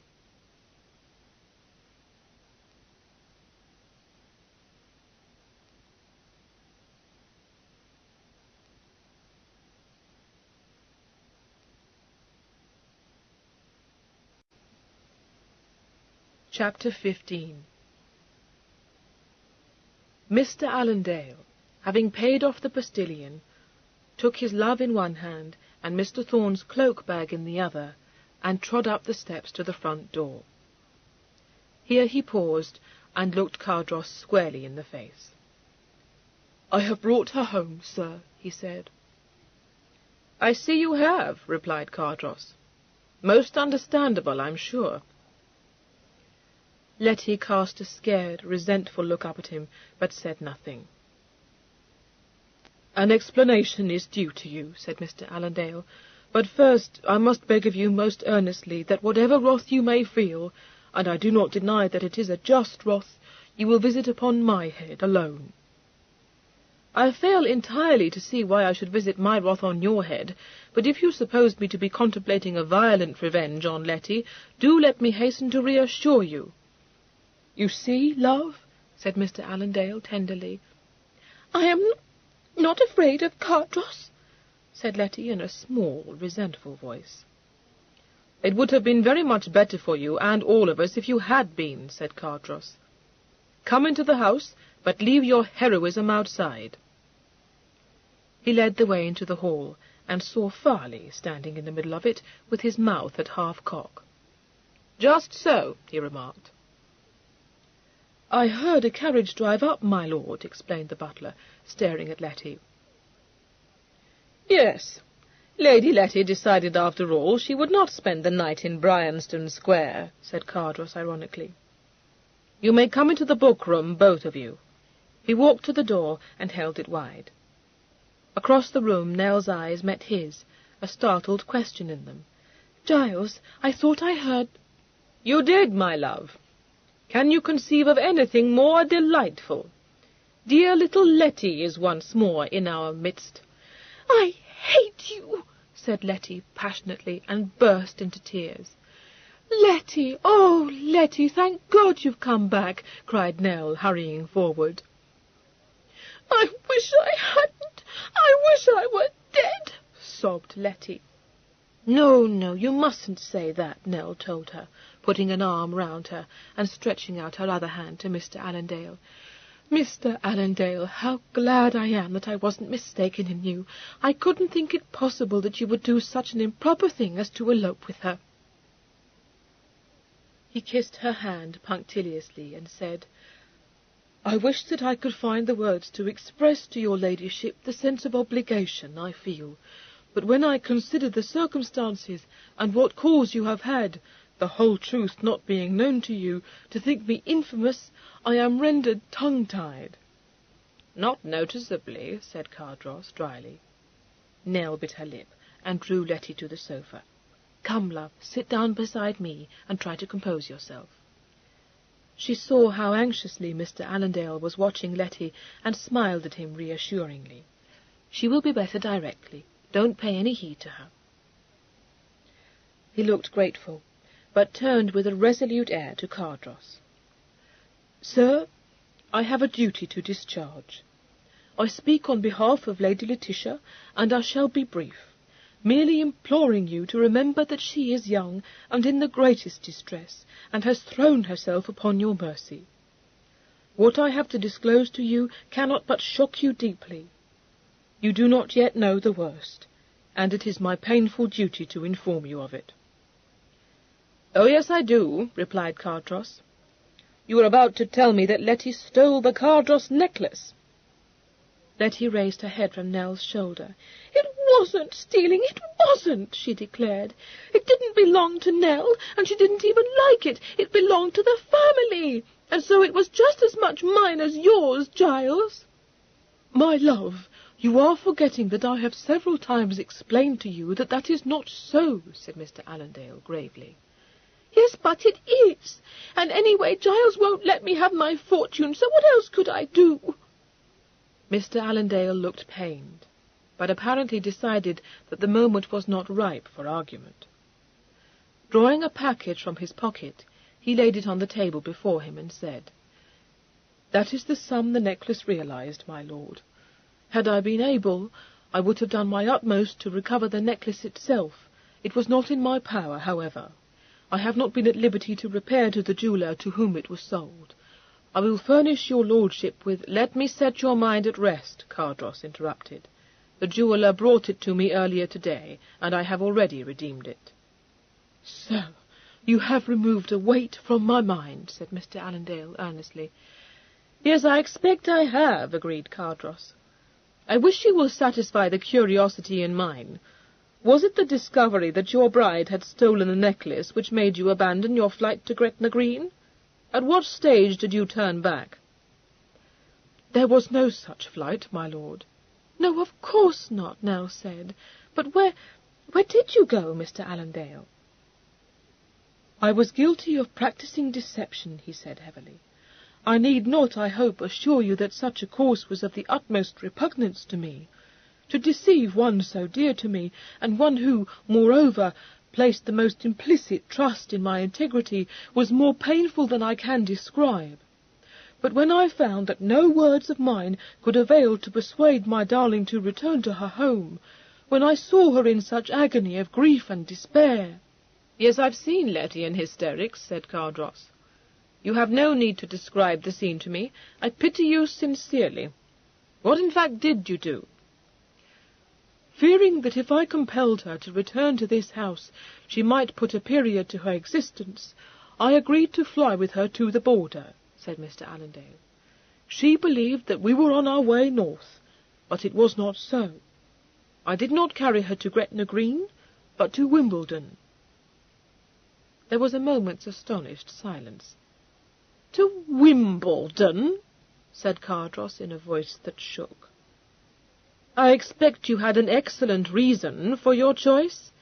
"Why, to be sure he had," exclaimed Nell, bestowing a warm smile upon Mr. Allendale. "You mean you took her to your mother's house? How very wise of you!" He bowed. "It seemed to me, ma'am, the only course open to me. In my mother's judgment I could repose complete confidence, for her understanding is superior, her mind of an elevated order, and her firm yet tender command over my sisters, such as encouraged me to hope that over my darling also her influence would prevail." "And we perceive that it did," said Cardross. "My dear Allendale, why have I never been privileged to meet your mother?" "I would like to kill you," choked Letty. "My mother, sir, seldom goes into society," said Mr. Allendale stiffly. "But I hope she may be persuaded to receive me, nevertheless." "I am at a loss to understand your lordship," said Mr. Allendale, more stiffly yet. "I apprehend, however, that you are in funning humour." "No, I am not funning," Cardross replied. "Oblige me by telling me in all frankness whether or not my sister's want of conduct, her excessive sensibility, and the unscrupulous means she does not hesitate to use to attain her ends, have convinced you that she is totally unfitted to be your wife." "Giles, don't," begged Nell, as Letty broke into renewed weeping. "Sir," said Mr. Allendale, very pale, but steadily meeting Cardross's eyes, "I do not attempt to condone her faults, though I can perceive excuses for them, but I love her, and must always do so, whatever she is, or whatever she does." Letty looked up, her tears arrested, awe in her face. "Jeremy," she said. "Oh, Jeremy!" Cardross turned his head. "You are not worthy of that, Letty." "No," she said forlornly. "I know I am not, but oh, I wish I were." He smiled wryly. "Well, I dare say there may be hope for you. You had better marry her, Allendale." It seemed for several moments as though neither of the interested parties could believe that they had heard him correctly. It was Letty who found her voice first. "Giles, do you mean now? Before he sails?" "Yes, that's what I mean." "Oh, my dearest brother, how kind you are!" cried Letty, flying up off the sofa and casting herself upon his chest. "Pray forgive me for saying horrid things to you. I didn't mean them. Oh, how happy I am! Oh, Jeremy, I promise I will never do anything you don't like." "Sir," said Mr. Allendale, "I do not know how to convey to you my sense of your generosity, my gratitude, Then don't try," said Cardross. "You are a very estimable young man, but I should like you so much more if you would refrain from addressing me in flowing periods." I'm going to send you away now, but you may come to see me tomorrow at noon, if that should be convenient to you, when I will arrange the marriage settlements with you. You may escort him to the front door, Letty, and after you have bidden him good night, you had better go to bed." "Bed at 10 o'clock?" she said, by no means pleased. "Yes, bed at 10 o'clock. If you are not exhausted after a day of unbridled passion, you should be. Don't argue with me. My patience won't stand it." "Indeed, you should go, love," Nell urged her. "You are quite worn out. I will come up to you and—" "No, you will not," Cardross interrupted. Overawed by this display of cool and sweeping authority, the young lovers withdrew circumspectly. Nell showed her husband a laughing countenance. "Well, really, Giles," she expostulated. He caught her up from the sofa and held her a little away from him, looking down into her face with bright, smiling eyes. "Yes, really, Giles," he retorted. "How much longer did you think I would wait to get you to myself?" She did not answer him, but blushed a little, meeting his gaze shyly but very openly. "There's so much to say to you, Nell, and God forgive me, so much to unsay. My darling, I wish I had cut my tongue out before—" "No, there is nothing to unsay, because you didn't say those things to me," she intervened. "They hurt me only a very little, not as much as I deserved, perhaps, for I am afraid I have been extravagant and deceitful and very foolish." "And above all, very foolish," he agreed, turning her words into a caress. "It seems I have been a great deal too easy with you, madam wife. That will not happen again. So you thought I offered for you because I wanted a wife, and saw nothing in you to disgust me, did you? Nell, how could you be such a goose?" The blush deepened. She hung her head. "Mamma said that you were disposed to be fond of me and considerate, and she warned me not to hang on you, or to appear to notice if, perhaps, you had another interest." "I am obliged to mamma. And did it seem to you that I had another interest?" "No, but I knew," she said simply. "The first time we met, Letty said that I was prettier than your mistress." "She was right. I wish I could think that Allendale would beat her regularly every week, but I fear he won't. The lady with whom I enjoyed an agreeable connection for several years need never have troubled you. We parted without regret or ill will, and when we meet in company today, it is with the indifferent pleasure of old acquaintances. From the moment I saw you, Nell, you have had all my heart. That is the truth." "Dysart said that. He said that everyone knew it too." "I infinitely prefer your brother to my sister. But why, my foolish little love, did you then keep me at an even greater distance?" She looked up again. "You see, I owed Laval more than £300, so how could I do anything else until that dreadful debt was paid? With that on my conscience, I couldn't tell you that I had been agonizingly in love with you from the very beginning, and if you had discovered the debt, you would never have believed me. But I was, Giles." Farley, quietly entering the room at that moment, beheld his mistress locked in a crushing embrace, and with instant presence of mind stepped noiselessly back into the hall. There he remained for some few minutes, after which, with a little fumbling with the door-handle, he entered the book-room for the second time. My lord, before the mirror above the fireplace, was pensively absorbed in some delicate adjustment to the folds of his cravat. My lady, a little dishevelled, but otherwise a model of fashionable decorum, was seated in a large arm-chair. "I don't know how it comes about, my lord," she said in a light, languid voice, "but we do not increase our covers for guests tonight." "But why, my love, did you not inform me of this circumstance earlier?" inquired my lord reproachfully. I should then have used my best endeavours to have persuaded your brother and his amiable friend to have given us the pleasure of their company." "Yes, indeed, how stupid of me," said my lady, with very creditable command over her voice.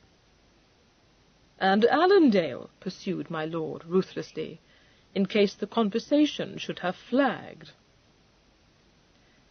Pained to see such a want of chivalry in my lord, Farley came to the rescue of his sorely tried mistress, and in a few dignified and well-chosen words put an end to this scene.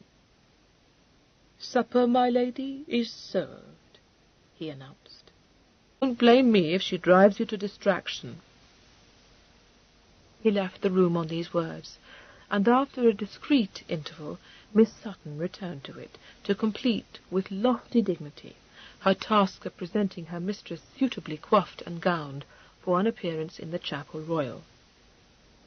In the event, Nell decided that the hour was too far advanced to admit of her making anything but an undesirably spectacular arrival at the Chapel Royal, and she presently dismissed her carriage, setting out on foot for the Grosvenor Chapel, which place of worship, though frequented by persons of ton, was hardly worthy of Miss Sutton's best efforts. She was accompanied by Letty, having coaxed that injured damsel to go with her, in the hope that religious exercise would bring her to a more proper frame of mind. Unfortunately, the officiating cleric announced as the text for his sermon a verse from the Epistle to the Philippians. "Let nothing be done through strife or vainglory," he pronounced sonorously, "but in lowliness of mind let each esteem other better than themselves." Nell felt Letty stiffen. Nor was there anything in the discourse that followed to produce in either lady any thought suitable to the Sabbath.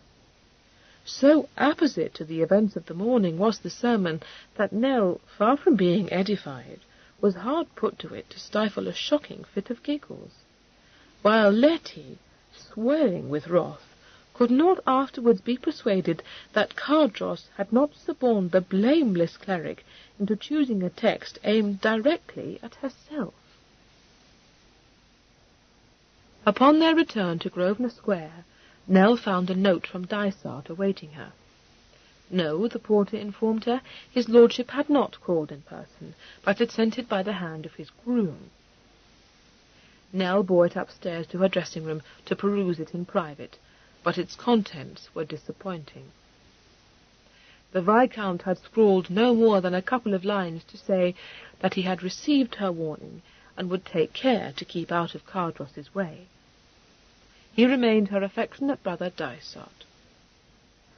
It was only by the exercise of all the resolution at her command that she was able to refrain from dispatching another letter to him then and there, reminding him of the urgency of her need.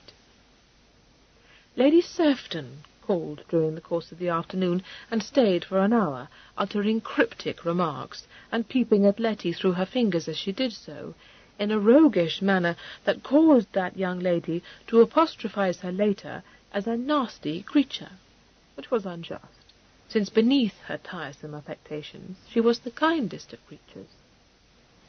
From having been acquainted with Mrs. Allendale for many years, she was pretty well aware of the state of affairs in Grosvenor Square, but even Nell, who liked her, could not acquit her of having come to discover, if she could, any interesting circumstances which had not reached Mrs. Allendale's ears.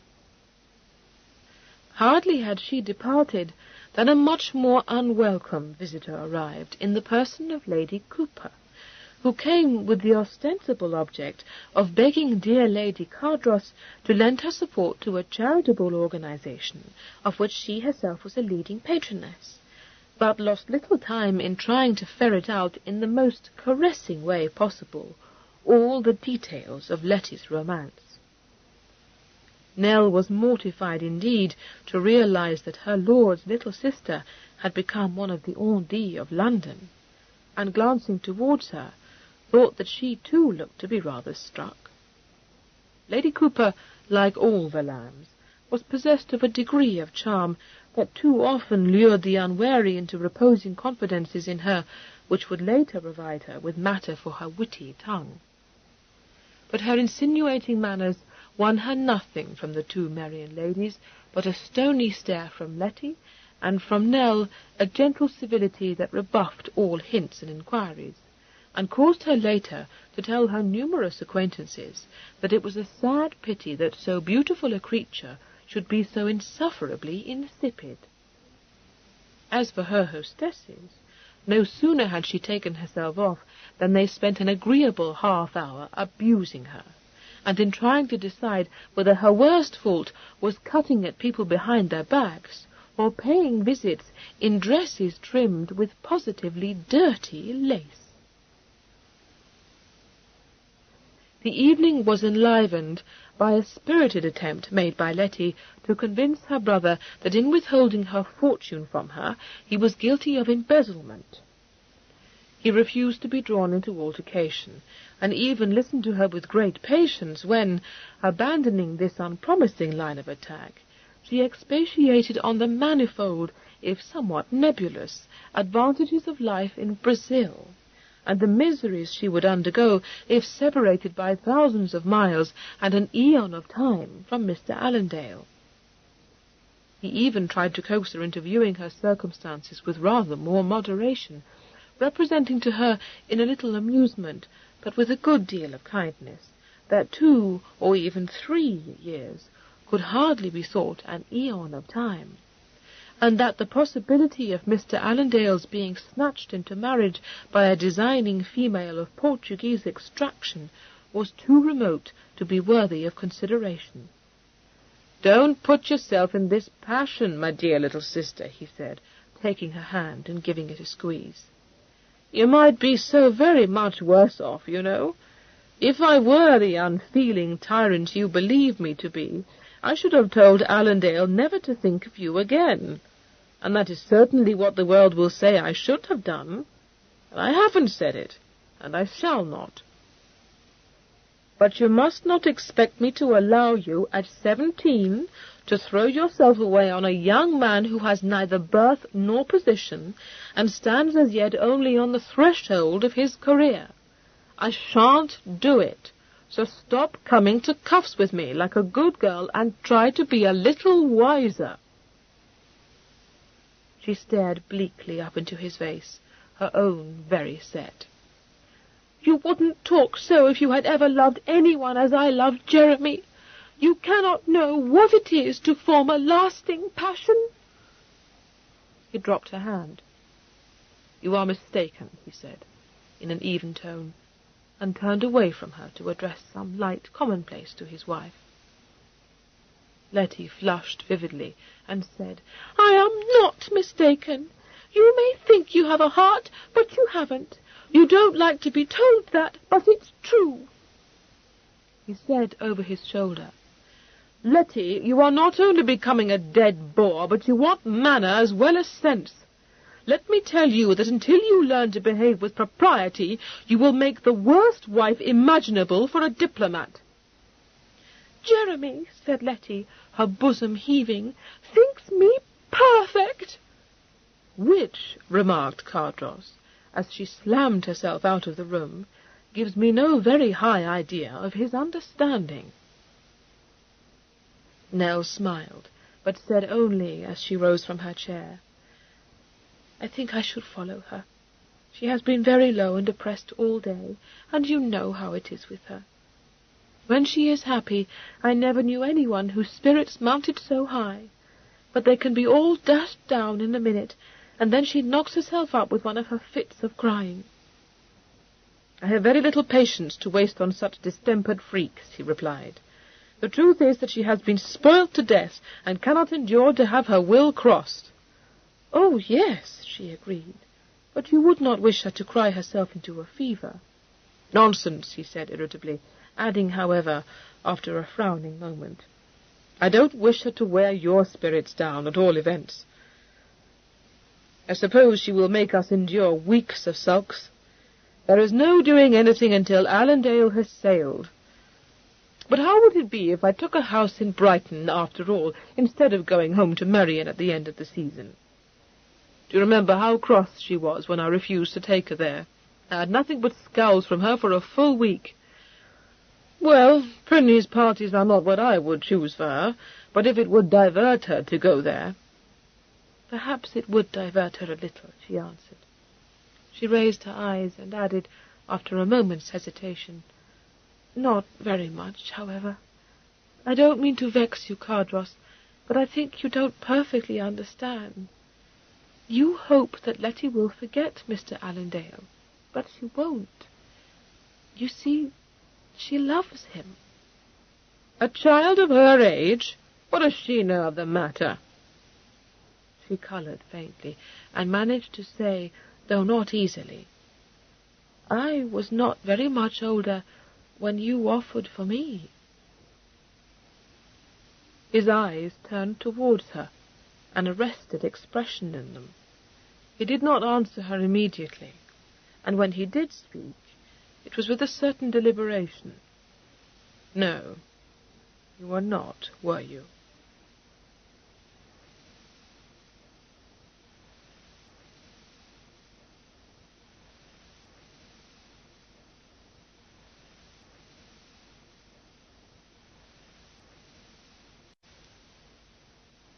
Chapter 10. The following day was one of gloom, relieved only at nightfall, when the guests began to arrive for a loo party. "If I have not, I won't be forced to go to parties when I am in the deepest affliction," said Letty, flushing. "I don't doubt it would suit Cardross very well to be able to say that if I continue to do so, it is plain he has not done his best to break my heart, but he shan't have that satisfaction, and so you may tell him. I won't go."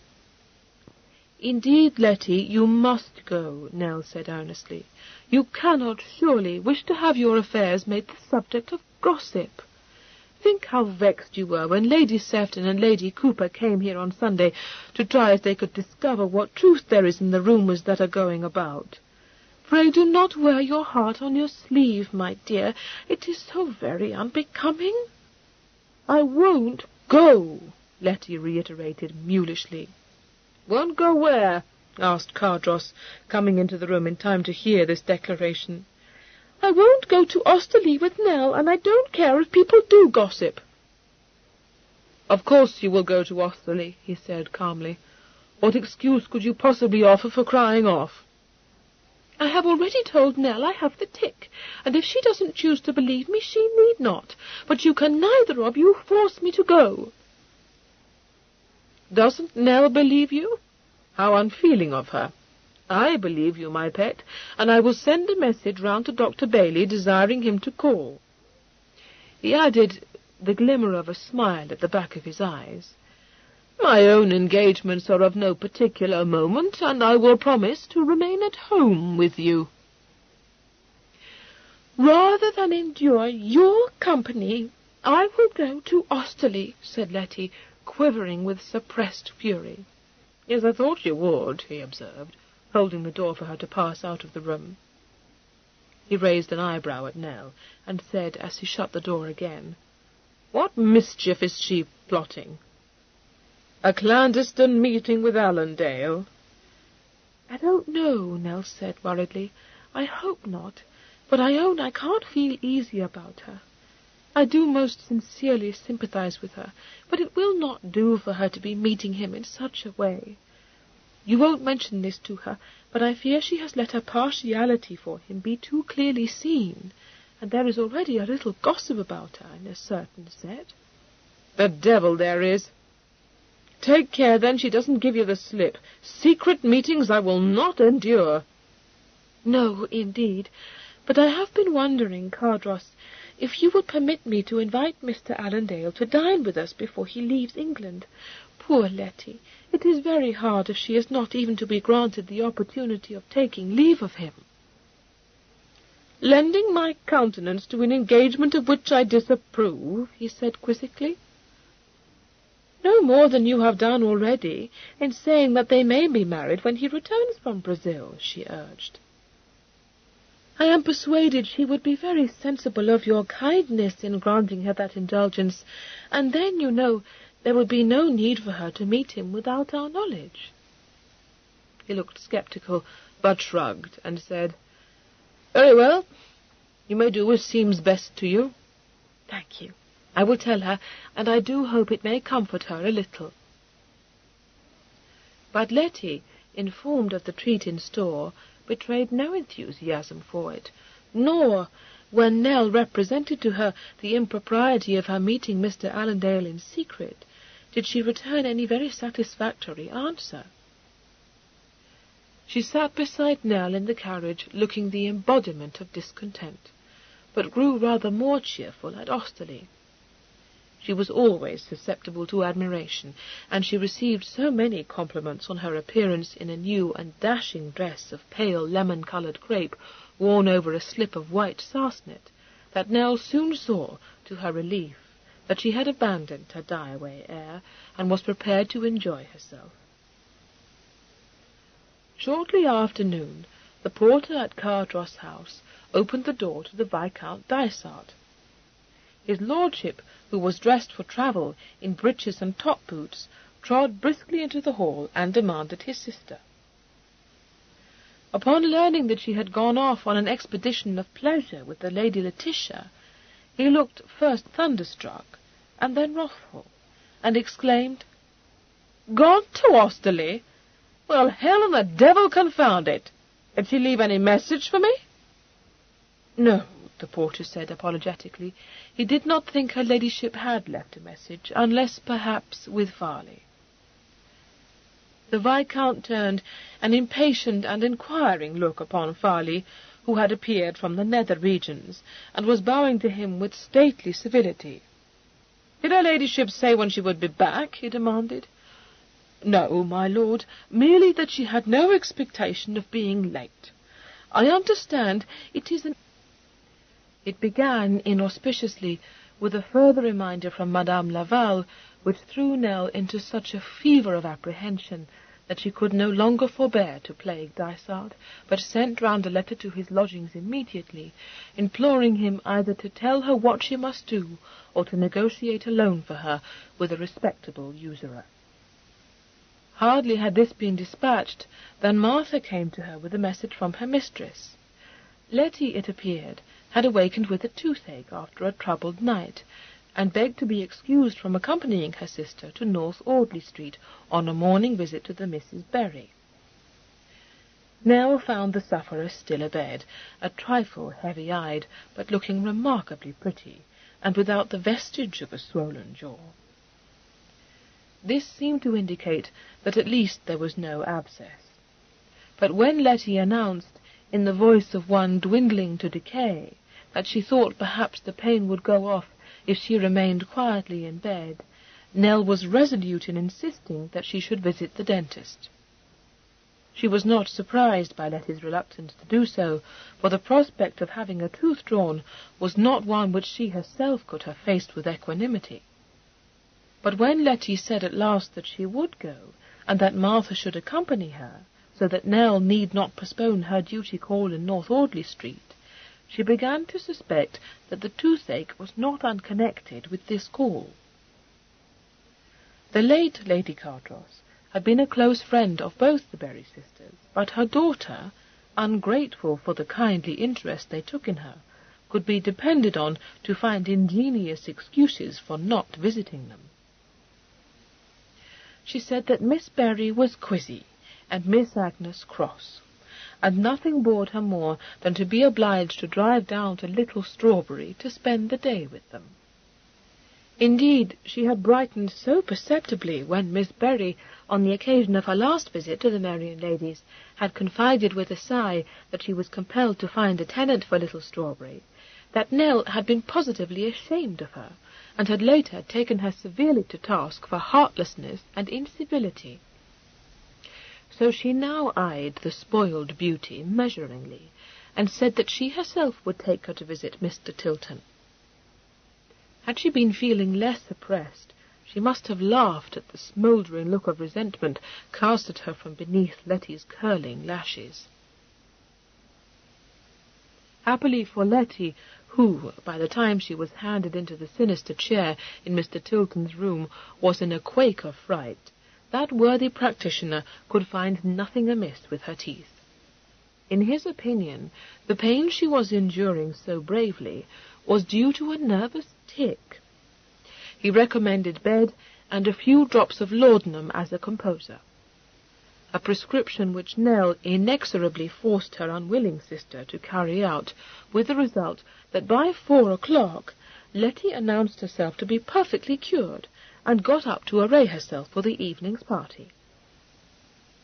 She was not in spirits, but somewhat to Nell's surprise, and greatly to her relief, she had made no further reference, after a bitter outburst on the previous evening, to Cardross's cruelty.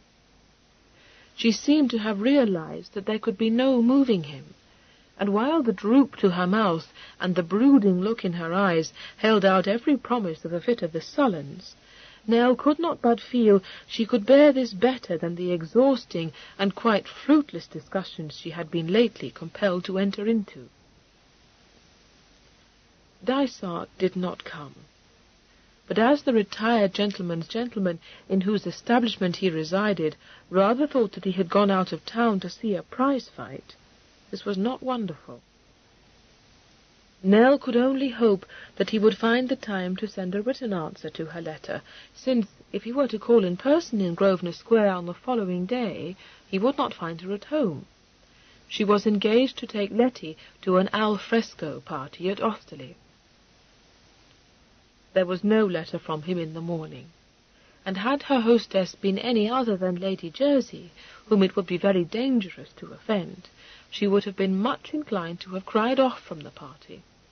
It was impossible to do so, however, without giving grave offence, for Lady Jersey had been one of the guests at her loo party, and would certainly not believe any tale of sudden indisposition.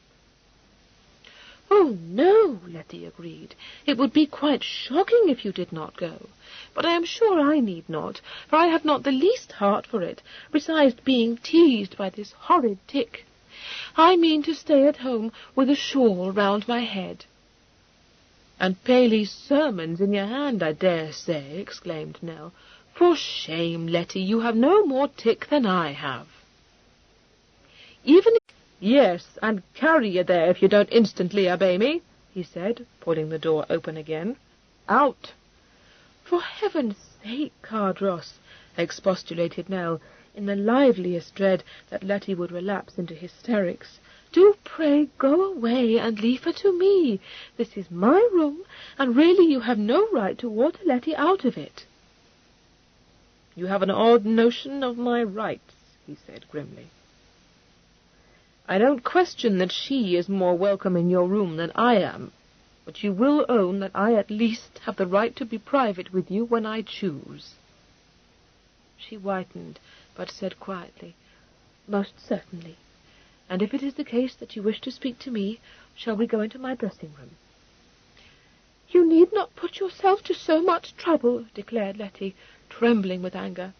"I would not for the world, love, expose you to the sort of ill usage I am compelled to suffer, and to spare you I will go." This very noble speech wiped the thunderous look from Cardross's face, and made him burst out laughing. An unlooked-for event which exacerbated Letty, but considerably relieved Nell. Letty, pausing only to inform her brother that his manners were as disgusting as his disposition was malevolent, swept out of the room, sped on her way by a recommendation to go and take a damper. Cardross then shut the door, saying, "Little termagant! I shall be sorry for Allendale if ever she does marry him." "She is very much overset by this news that he must leave England so soon," Nell replied excusingly. "One cannot but feel for her, and for my part... But I don't wish to tease you any more." "Thank God for that. I have had as much as I can support in one day, I assure you. At breakfast, too." "I must say, I think that was a very foolish time to choose," admitted Nell. "Very.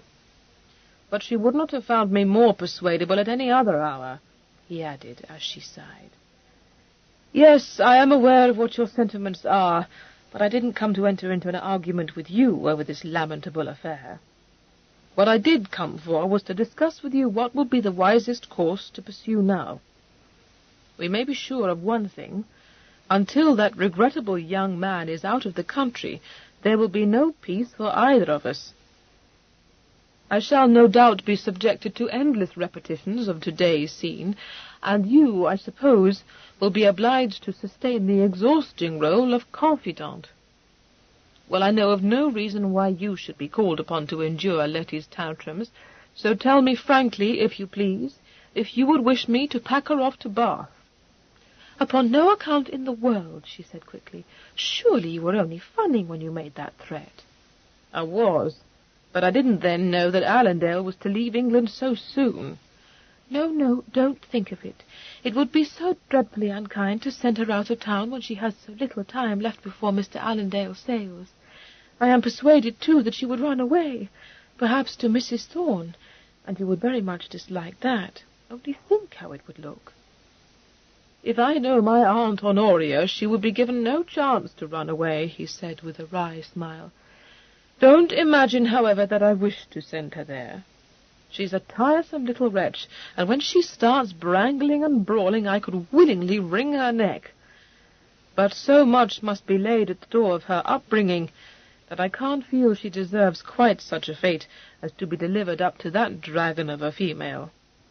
But I don't wish you to be worn to a bone by her nonsense. Indeed I shan't be, and I beg you won't dream of sending her to Lady Honoria. One thing you may be sure of. You have no need to fear an elopement." "No, very true," he agreed. "Allendale's inability to support a wife must put that disaster beyond the range of possibility." "Yes, but that is not quite just, Cardross," she said reproachfully. "He may be an ineligible match for poor Letty, but you cannot doubt that his principles are high, and his sense of propriety too great to allow of his entertaining the thought of an elopement, whatever might be his fortune." "His principles and his propriety may be as high as the moon, but I have no great opinion of his resolution," Cardross replied. "Had that been on the same level, he would never, as his affairs stand, have allowed his fancy for Letty to carry him to the length of applying to me for her hand. She can be an engaging little devil when she chooses, and I will own myself astonished if he is not being led about with a ring through his nose like a performing bear. My dependence is all upon his straitened circumstances. We will keep Letty in London, then, and you won't